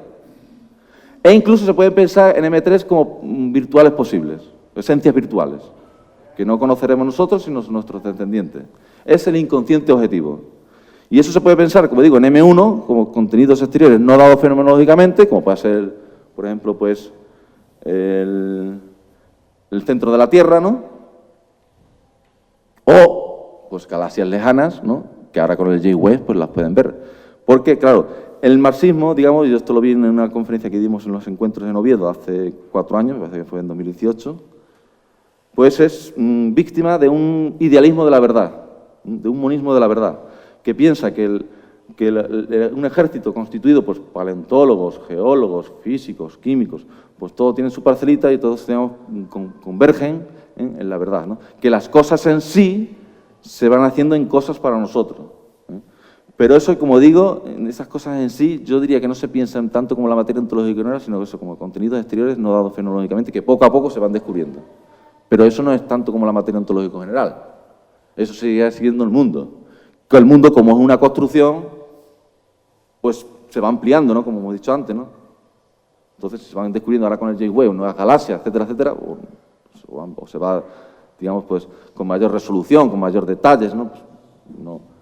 Entonces son cosas en sí que se hacen cosas para nosotros, pero eso no es que la materia ontológica general se haga para nosotros. No tiene sentido, porque ya dejaría de ser materia ontológica general. De momento que sea conocible, no es materia ontológica general en sí misma, ¿no?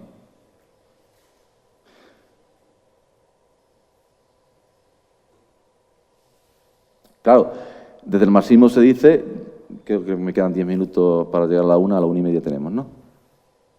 Porque habláis, para que me estiréis, me pongáis ahora los puntos sobre las IE.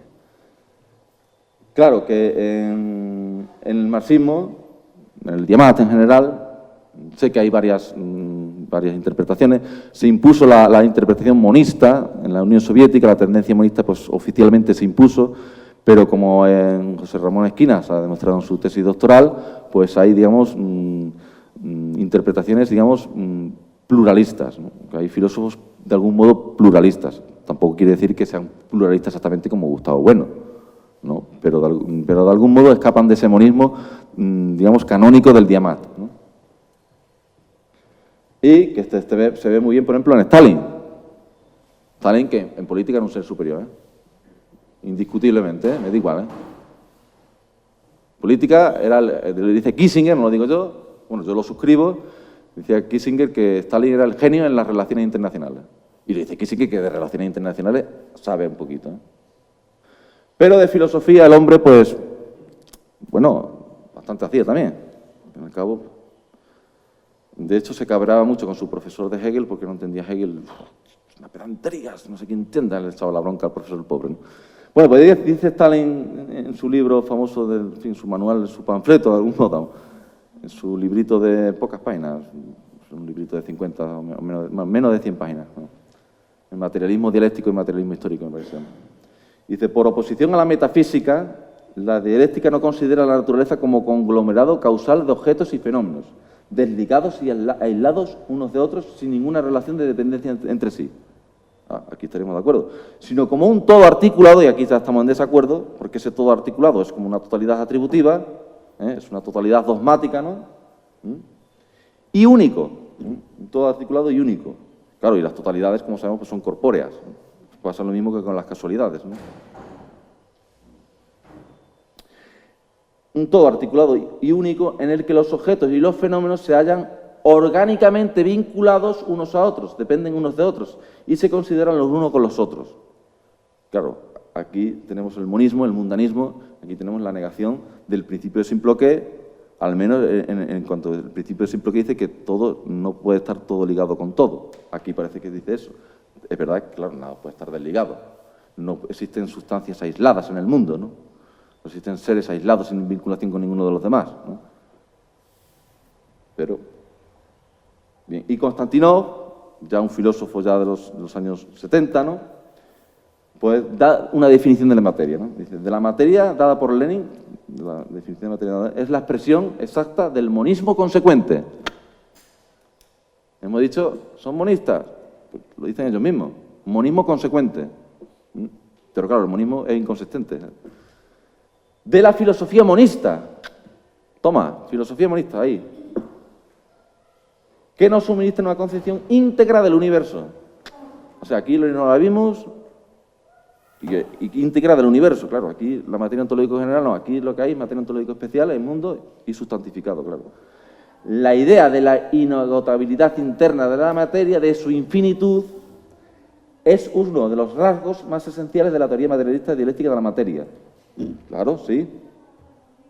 Pero como digo, no se piensa eso más, esa inagotabilidad de la materia, que sí, se puede, en un momento dado se puede pensar como M, pero como digo yo, se piensa más bien como contenidos no dados fenomenológicamente, porque poco a poco se van descubriendo.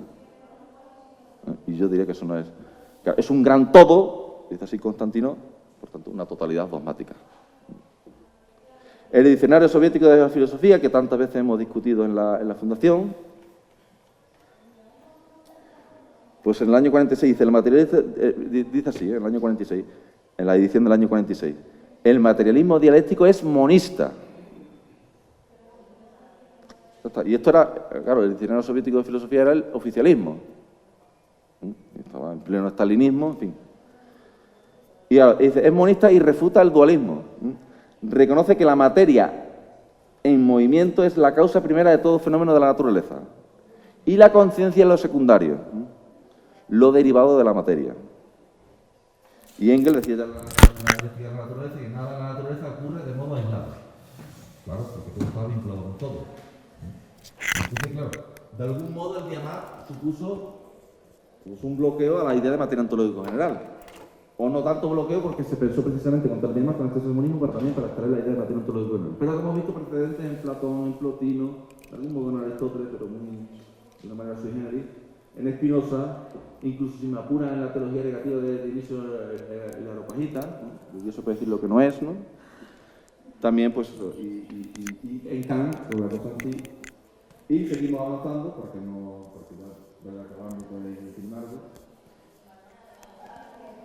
O, por decirlo, mira, lo cita bueno, en los ensayos materialistas, un marxista español, Sacristán, dice: el mundo debe explicarse por sí mismo. Claro, M sub I no es una idea autoconcebida y totalizada sustancialmente al margen de M.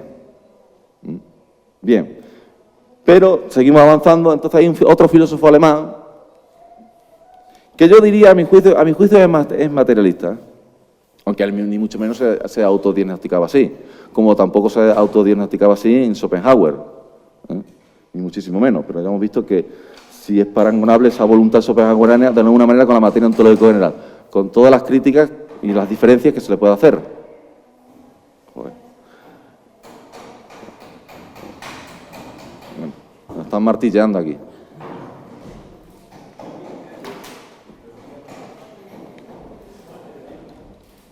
Bien, yo no estaría de acuerdo con Heidegger en la siguiente tesis. Es que esta misma conferencia lo demuestra. Es la tesis contra el olvido del ser. Que la historia de la filosofía occidental ha sido el olvido del ser siendo sustituido por el ente. Dicho en nuestra terminología, la historia de la filosofía ha sido el olvido de la materia ontológica general por la materia ontológica especial, por lo mundano. Pero hemos visto que está ahí Platón con aquella pequeña tesusía, está Plotino con el uno, está Kant con la cosa en sí, Spinoza con la sustancia, en fin, y muchos más ejemplos. Schopenhauer con la voluntad y el propio Heidegger con la idea de ser, que es, digamos, un ser ontológico general. Dice Heidegger: el ser, el tema fundamental de la filosofía, no es un género de ningún ente. Y sin embargo toca todo ente. Hay que buscar más alto su universalidad. Es decir, la universalidad del ser es más alta que la universalidad de los entes, ¿no? El ser y su estructura están por encima de todo ente y toda posible determinación de un ente que sea ella misma ente. El ser es lo trascendente pura y simplemente. El ser, pues, digamos, es la materia trascendental. Por supuesto, con todas las diferencias y todos los matices que quepan, ¿no? El ser, pues, es superior a toda universalidad genérica. Es abgrund, sin fondo, ¿no? Abismal. Por tanto, en Heidegger el mundo no es suficiente, porque el mundo pertenecería a los entes, o sería, digamos, la concatenación de los entes, ¿no? La combinación de los entes, o la simploquez de los entes, si se quiere, ¿no? Contra todo principio de razón suficiente, ¿no? Contra la tiranía del logos, digamos, pues que no, el mundo, digamos, pues no está, o sea, la realidad en general, perdón, el ser, no está, digamos, pues dirigido, ¿no? O está controlado por un dator von Maron o por un ego trascendental, sino que este ego trascendental en Heidegger de algún modo quedaría desbordado. También él habla del Dasein, ¿no? Quedaría desbordado por ese ser, que no es tampoco una conciencia, que iría más allá de la conciencia, ¿no? Claro, claro, pero también, sin embargo, Heidegger llega a decir, si no existe ningún ser ahí, ningún Dasein, decían la palabra, ¿no? Si no existe ningún ser ahí, ningún Dasein, un estar ahí, ¿no? En la traducción. Tampoco es ahí ningún mundo. Claro, aquí estaría también a la misma altura que Schopenhauer, que dice, el mundo está dependiente de nosotros como nosotros lo somos de él. Claro, aquí también nosotros diríamos que el mundo está dado a escala zootrópica en general y antrópica en particular. Que sin, digamos, sin las morfologías mundanas, pues no hay mundo. Y esas morfologías pues son construidas a lo largo de la historia, y por las técnicas, por las ciencias, y por las categorías, aunque no todo es categorizable en el mundo. O sea, las categorías no agotan el propio mundo, hay cosas en el mundo que no son categorizables. Contra el idealismo de la conciencia, no todo tiene sentido, ¿no? Hay cosas sin sentido en el mismo mundo, ¿no? No todos son mensajes que se mandan al hombre que tengan sentido, ¿no? Hay cosas completamente sin sentido, no todo es categorizar, no todo, la ciencia no se puede ocupar, de hecho no se puede ocupar del mundo en general porque ya es una idea filosófica, ¿no? Pero hay cosas que la ciencia pues no las abarca, ¿no? Entonces, bueno, el ser de Heidegger, por supuesto, habría que meterle muchos matices, pero yo diría que está en la ontología general, en la tradición, pues eso, de la pequeña teosofía platónico, bueno, del Apiron de Anaximandro, del uno de Plotino, de la voluntad de la cosa en sí kantiana, la sustancia de Spinoza, la cosa en sí kantiana, la voluntad de Schopenhauer, y ahora tenemos también, y de hecho bueno poner esos ejemplos parecidos a los que yo he puesto en la tabla de los ensayos materialistas. Yo he añadido unos pocos más y se pueden añadir muchos más, y sería una tarea por hacer, porque prácticamente estaría todo por hacer. También como lo de los formalismos primogenéricos, segundogenéricos, tercigenéricos, que es lo que pone bueno en los ensayos materialistas, pero faltarían 9 formalismo. Entonces, es una tarea preciosa que tenemos por hacer, tanto en las ideas, los precedentes de la idea de materia ontológico general, como yo he esbozado aquí, como esos formalismos que se han dado a lo largo de la historia de la filosofía, como también la idea de la ego trascendental, que también tiene sus precedentes, por supuesto. Y la idea de Simploqué, que el precedente, por supuesto, es Platón, pero es que hasta bueno cita un autor, no recuerdo su nombre, pero lo cita en ensayos materialistas, otro autor que trata la idea de Simploqué. Yo en la universidad nadie me habló de Simploqué. Un profesor, al cual le tengo mucho cariño, y no está aquí el hombre para defenderse, no voy a decir su nombre, y me ha tirado un libro buenísimo. Voy a decir el título del libro porque el libro es buenísimo, el de Fracto Redivivus, un libro de una erudición tremenda, buenísimo. He visto cosas que no creería, he visto a profesores de universidad escribir buenos libros. Es difícil, muchas veces los profesores te mandan su truño, pero de este era buenísimo. Y claro, esto venía a qué cuento, venía a qué cuento. Ah, bien, gracias. A mí en la universidad nunca me hablaron de Simploqué. Este profesor me dijo que no, la palabra Simploqué no aparece hasta en Plotino. Me extrañó muchísimo, ese hombre conoce bien a Platón, sabe griego, pues no sé. Y ningún profesor me habló de Simploqué. Simploqué es una cosa que ni casi ningún autor, creo que hay un autor que lo cita bueno en los ensayos materialistas, que sería de la época de los años 70, años 60, pero Simploqué es una idea que prácticamente ha recogido bueno y que solo lo hemos entendido a través de bueno, claro. Lo que dice Platón tampoco es exactamente lo que dice bueno. Bueno la redefine, la repiensa, la reestructura, la critica. Bien. Bueno, entonces ya llegamos, y ya termino, concluyo ya con esto, llegamos a la idea ya de materia ontológico general en el materialismo filosófico. Que, pues da por supuesto que non sufficit orbis, pero no solo son non sufficit orbis, sino non sufficit universis. Es decir, el mundo no es suficiente, el mundo es un chasquido para la materia ontológico general. Digamos, el mundo es un episodio de esa materia que lo envuelve, es una materia determinada que está envuelta por una materia indeterminada, ordo cognoscendi, que no podemos saber lo que es, pero el conocimiento negativo no implica la negación del conocimiento, porque la negación del conocimiento es el dogmatismo, en el que se sabe todo, con el caso de Hegel, el saber absoluto, el ejemplo más claro de dogmatismo, o incluso el ser de Parménides, esa totalidad dogmática, ¿no? Y el escepticismo pues, sería que nada se sabe, como decía Francisco Sánchez el escéptico, ¿no? Quod nihil scitur, ¿no? Nada se sabe, no, pues ni se sabe todo, ni nada se sabe, algo se sabe, ¿no? Claro, entonces la tesis de la materia ontológica general, a mi juicio, es la crítica más potente al mundanismo. Yo creo que estos filósofos que he comentado desbordan de algún modo el mundanismo, aunque pueden tener en otro sentido que recaídas mundanas, claro, pueden tener recaídas mundanas, pero a mi juicio la idea más potente para rebasar, para ser un ultramundanista, no un ultrasur como Íñigo Ngay, que es del Real Madrid, que tiene 14 Copas de Europa, pero esa escala cósmica es insignificante, y como quedan muchos siglos, pues ya mi equipo la adelantará, tiempo al tiempo, pues claro, esta, digamos, materia ontológico general, pues la crítica más radical, bueno, más radical no, la palabra más ultra, vamos a decir así, contra el mundanismo, ¿no? Y es la reacción de M, la reducción de, claro, que el mundanismo pues sería la reducción de M a la materia cósmica, ¿no? Y estamos hablando aquí de una materia acósmica, acategorial también,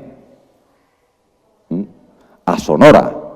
La materia ontológico general no suena. Suena a través de la materia ontológico general porque la relación entre la materia ontológico general y la materia ontológico especial es de inclusión. La materia ontológico especial está incluida en la materia ontológico general. Pero para no caer en una homonimia que duplique necesariamente el mundo, ni tampoco en un horismos, contemplando las ideas de materia ontológico especial y la materia ontológico general como dos ideas, como si fuesen dos sustancias megáricas, pues para eso tenemos la idea de ego trascendental, que precisamente impide que caigamos tanto en la homonimia como en el megarismo, como contemplar a M y M sub I como si fuesen lo mismo, la duplicación del mundo, que es la homonimia, y para tampoco interpretarlo como si fuesen dos sustancias totalmente separadas, porque la relación, como digo, es de inclusión. Claro, entonces dice, bueno, que M es el entorno virtual, lo pone entre comillas, claro, no puede ser entorno, porque el mundo no tiene entorno, no tiene contorno, no hay una barrera, y es el fin del mundo, aquí se acaba. No, el mundo no es un cuerpo, por tanto no tiene contorno, en consecuencia no tiene entorno, ¿no? Y claro, digamos que M trasciende toda percepción, claro, porque el mundo está dado a escala zootrópica en general y antrópica en particular. Entonces aquí se dijo, creo que lo dijo Pérez Jara, que la materia ontológica general es anantrópica. Hombre, claro, pues, sí, hasta anantrópico hasta esta botella, o aunque esté en el espacio antropológico, eso por supuesto. O los animales son anantrópicos, ¿no? O los extraterrestres serían anantrópicos, ¿no?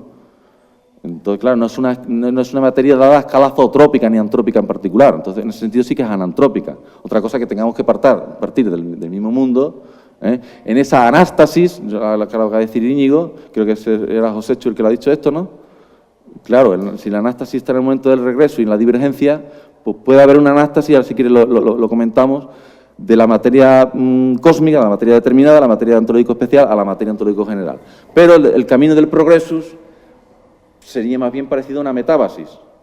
Pero esas ideas, pues, tendríamos que desarrollarlas muchísimo más, ¿no? Y nada, yo simplemente tendría muchísimo más que decir. Me gustaría ir más lento y con mucha más paciencia. Me gustaría estar en la EFO para desarrollar esto mucho más, pero no estamos en la EFO, estamos en los cursos de verano de materialismo filosófico, en fin, del curso de verano de Santo Domingo de la Calzada, ¿no?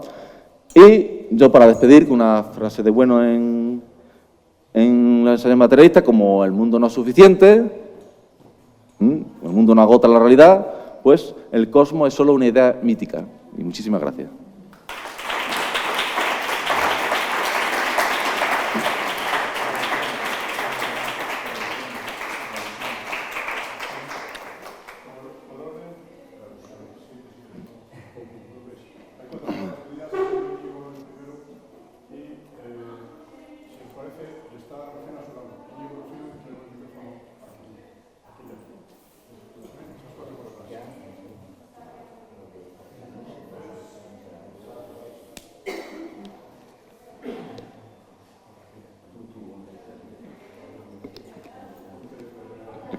Sí, bueno, Daniel, pues nada, me ha gustado mucho, me ha parecido una conferencia brillante.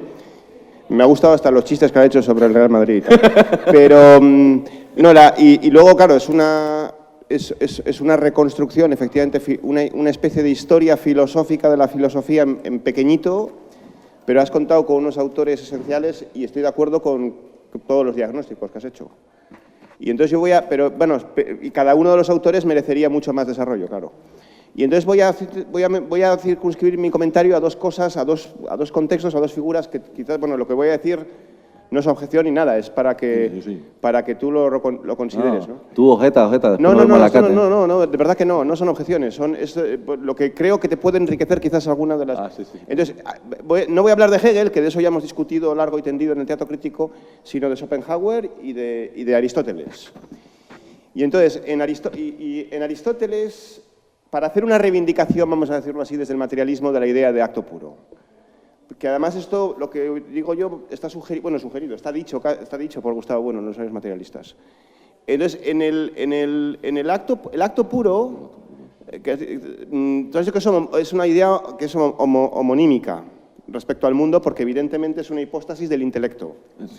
Y el intelecto es una configuración estromática mundana, evidentemente.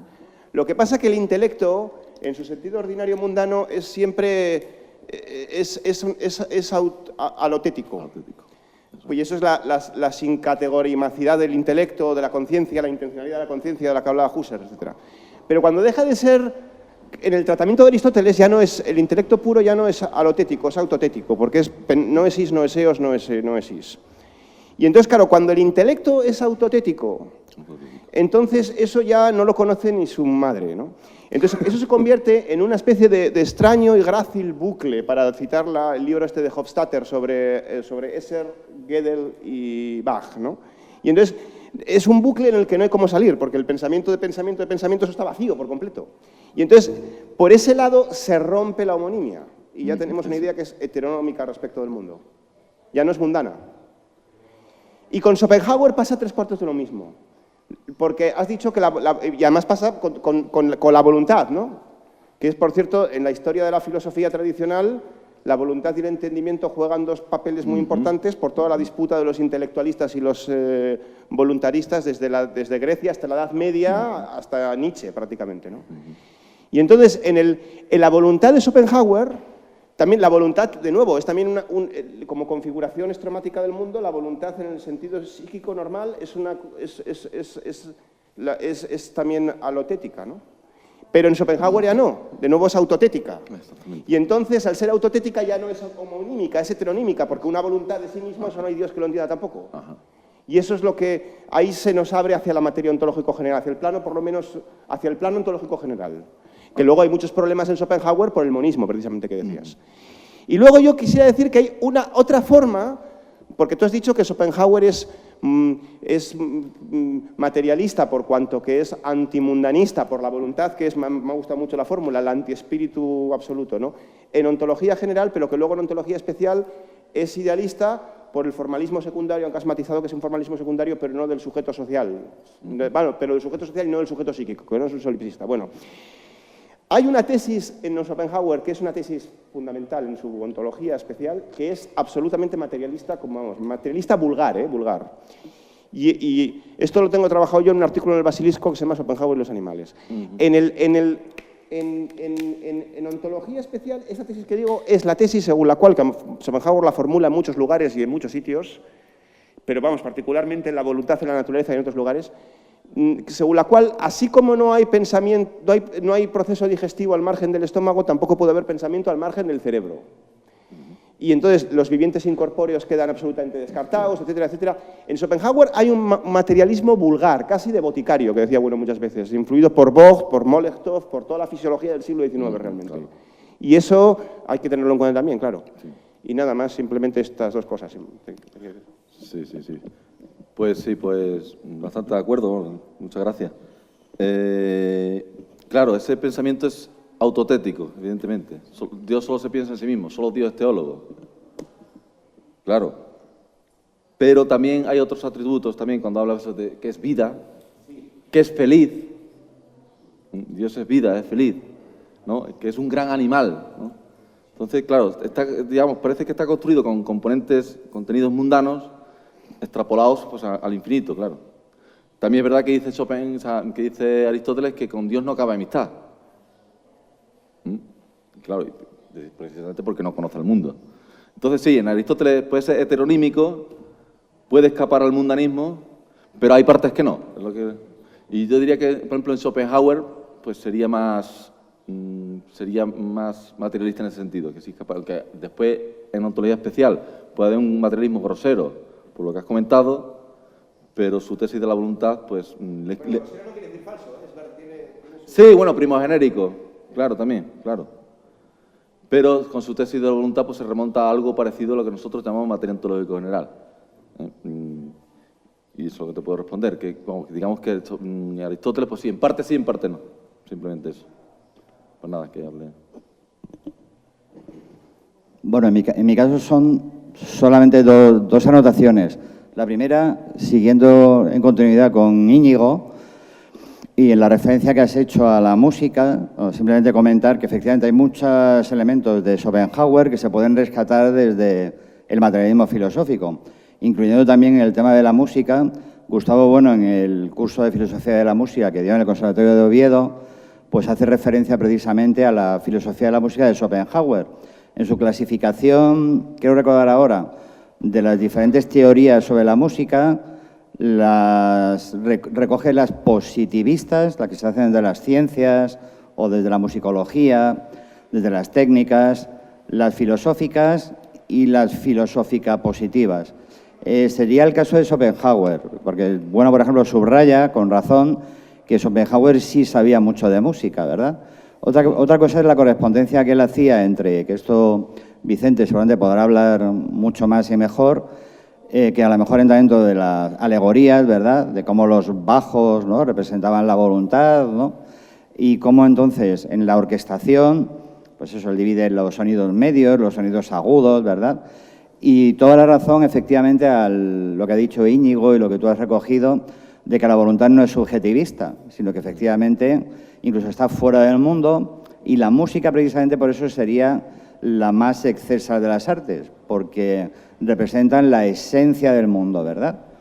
Hay un artículo de Vidal Peña, que recomiendo vivamente, donde además se recoge cómo la voluntad, lejos de ser una defensa de la música más expresionista o subjetivista, que sería casi lo más esperable en un autor, ¿verdad?, pues del contexto romántico, En realidad es todo lo contrario. Schopenhauer defiende la objetividad, el objetivismo de la música y, de hecho, por eso sería también recuperable, ¿verdad? Desde la filosofía de la música materialista en general. Lo segundo simplemente es comentarte la referencia que has hecho tú a la primera vuelta al mundo, al planeta, ¿no?, de Sebastián Elcano Magallanes, y tu asombro de que no se hubiera recogido. Hay una película efectivamente animada del 2019, ¿verdad?, de Ángel Alonso, me parece, que bueno, es una película dirigida a niños, etcétera, pero hay una serie que se acaba de estrenar en el 2022 que tiene 6 capítulos. Yo no la he visto, pero sí que Pedro Insúa tiene una crítica en El Liberal, me parece, de principios de junio, donde vio los 2 primeros capítulos. Y efectivamente hace una crítica respecto a cómo recoge la leyenda negra, ¿no? Y además parece ser que los marineros españoles, bueno, parece aquello una despedida de solteros, ¿no?, que se representa de manera totalmente caricaturesca, ¿verdad?, grosera, etcétera. Se pone énfasis, habría que analizarlo esto, ¿no?, en cómo los portugueses, en cambio, son más galantes, ¿no?, como más civilizados, etcétera. Está llena de errores históricos. Pedro, además, hace una crítica diciendo que esos errores históricos ni siquiera están hechos a favor del drama o del melodrama. En el fondo viola las leyes aristotélicas de que cuando entras en una ficción deberías olvidarte que aquello es ficción. Entonces, entre las malas interpretaciones, la mala producción, los errores históricos, parece ser que es un desastre. Sin embargo, en el 2017, Israel de Santos, que viene del mundo del documental, hizo una serie que yo siempre recomiendo, y de hecho la estuve hablando con Iván Vélez, por ejemplo, y estábamos de acuerdo en que efectivamente no cae en lo negro legendario. La producción es maravillosa, música y banda sonora, actuación, recreación de escenas, navegación. Y una cuestión muy bonita de la serie es que a lo largo de ella, cada vez que se va descubriendo, siempre eso entre comillas, ¿verdad?, los elementos y países de América, se va dibujando el mapa, ¿no? Pero esto es un documental, ¿no? Esto es un cine. documental dramatizado. Entonces, viene del mundo documental y se ve muy bien esa estructura documental, pero entra dentro de la ficción. Se llama Conquistadores Adventum y realmente la recomiendo porque es una... ¿Conquistadores cómo? Adventum, aventura. Conquistadores Adventum.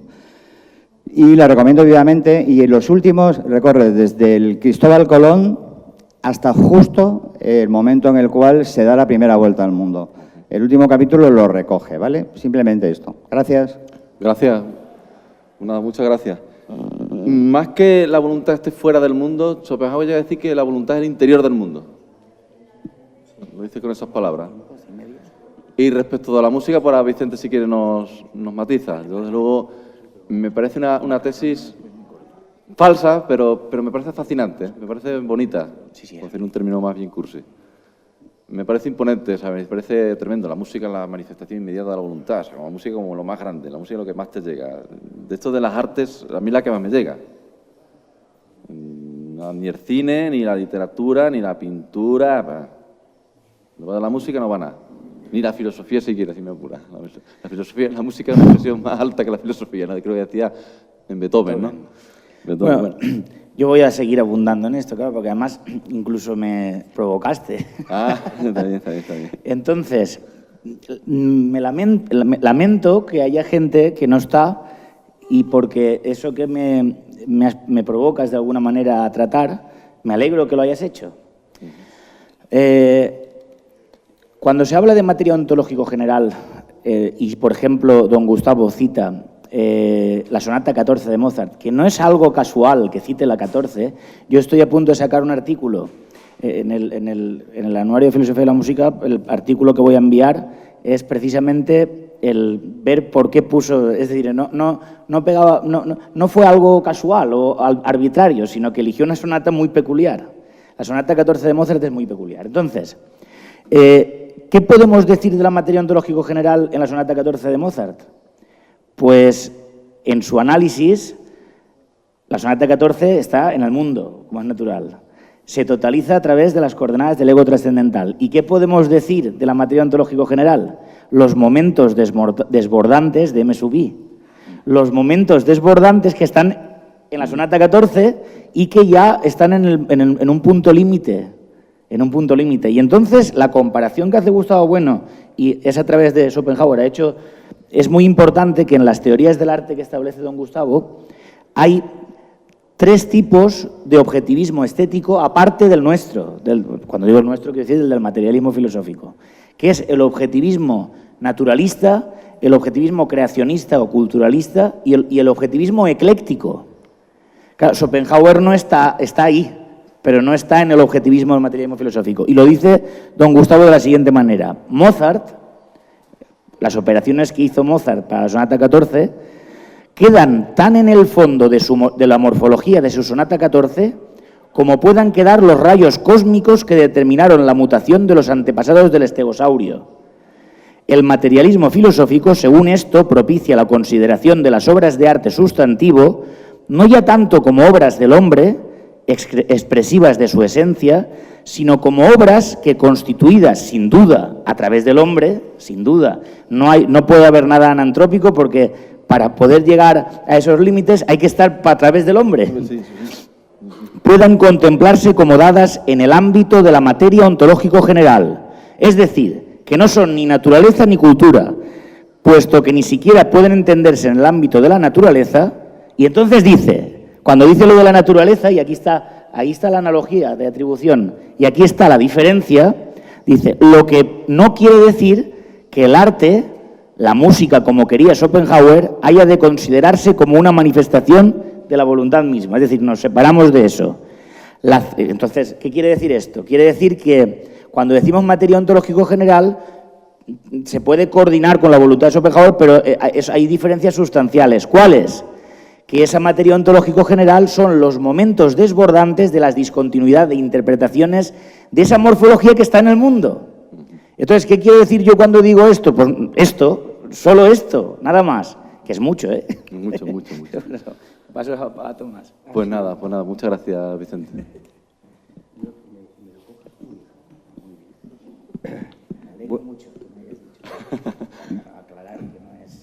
Bueno, claro. Bueno, Daniel, pues muy bien, hombre. Tienes el honor de cerrar tú las exposiciones matinales con unas... Matinales, tú lo has dicho. Es decir, con una lección pues muy interesante. Y entonces a mí me gustaría hacer, como ya pues prácticamente se han hecho comentarios muy oportunos, pues yo matizar algunos otros que no se han dicho y que creo que pueden aparecer. Vamos a ver. En ese recorrido histórico que has hecho, por un lado, yo quiero terciar en el asunto de la interpretación que hace don Gustavo del acto puro, donde por un lado lo ve, dice, la doctrina más importante en este campo de Aristóteles no es la de la materia prima, sino la del acto puro, que es lo que se acerca más a nuestra noción.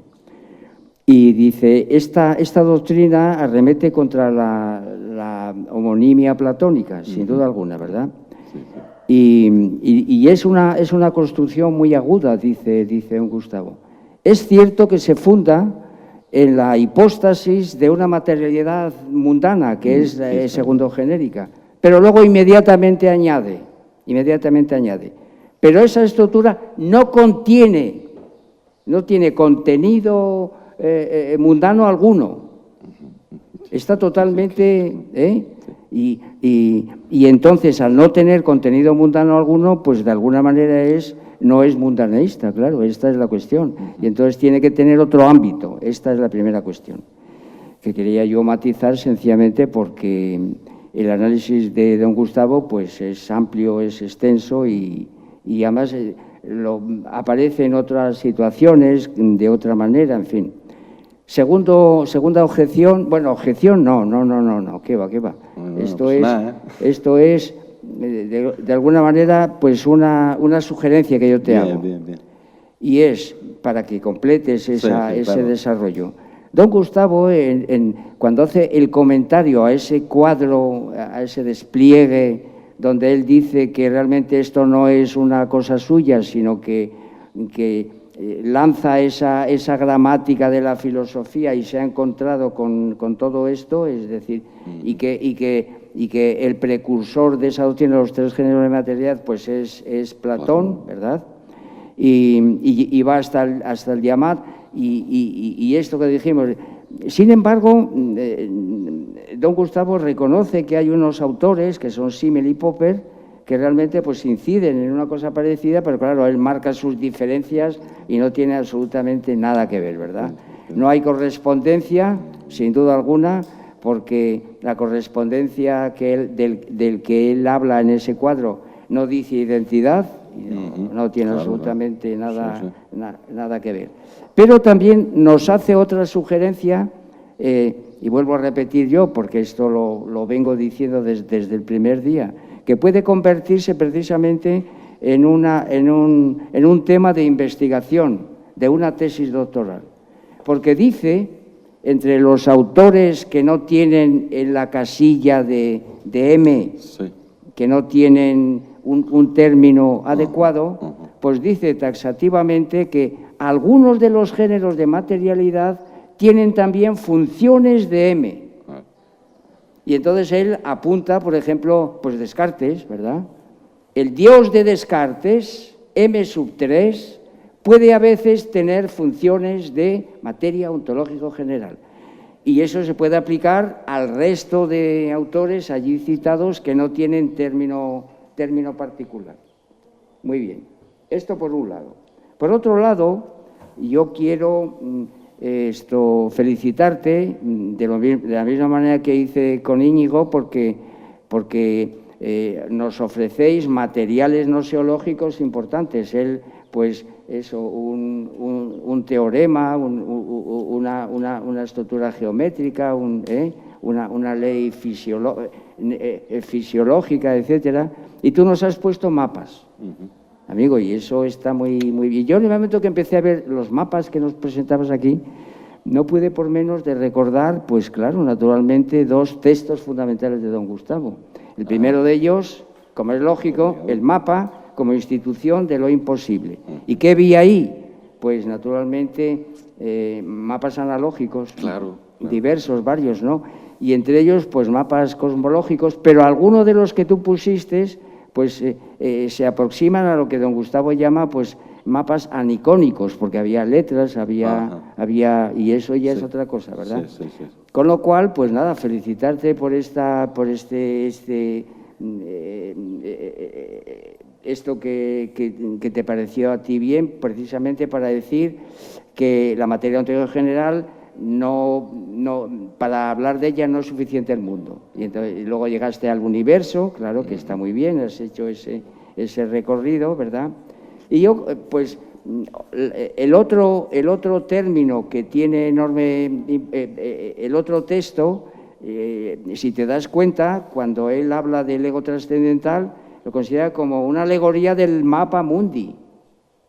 Amigo, y en este caso una alegoría del mapa mapa demiúrgico del mundo, ¿no? Eso es, muy bien. Con lo cual, fíjate aquí cómo puedes conectar ya la materia ontológica general con el ego trascendental, a partir de tu propia exposición. Entonces, nada, eso es anotarlo, porque es un...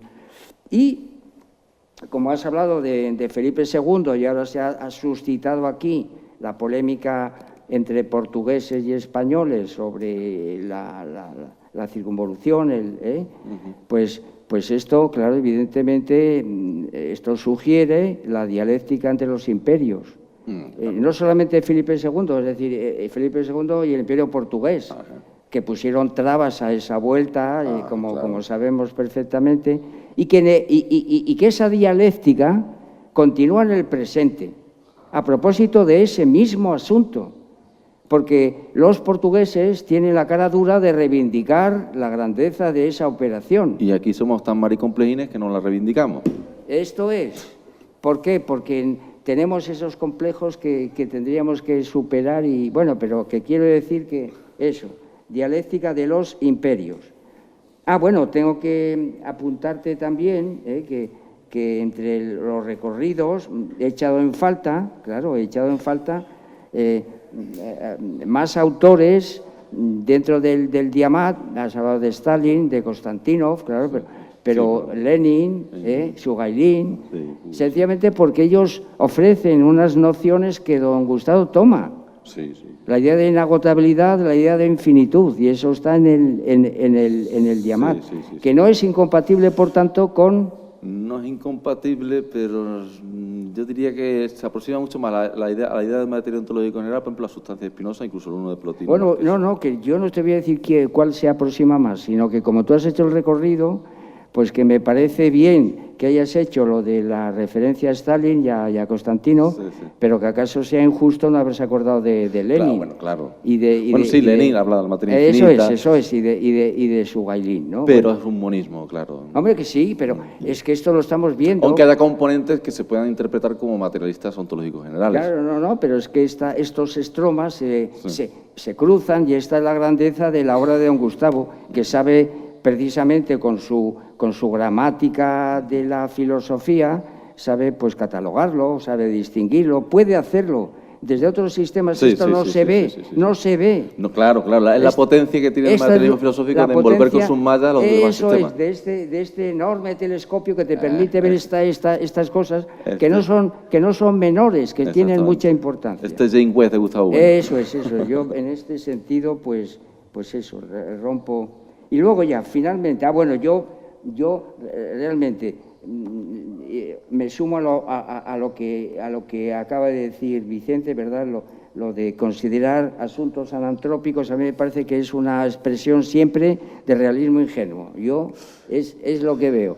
Es muy peligroso utilizar ese término, bueno, porque se incurre en realismo ingenuo. Bueno, no sé. Sí, pero es que si fuese antrópico, entonces el hombre sería la medida de todas las cosas. No, eso no, porque eso, descartado eso, pues entonces, ¿qué quiere decir que todo lo que podemos decir sobre el mundo, pues tiene que ser antrópico? No es que lo mida, es que son construcciones permanentes. Sí. No es la idea de medir, sino de la construcción, de clasificar, constitución. Y de clasificar, ¿no?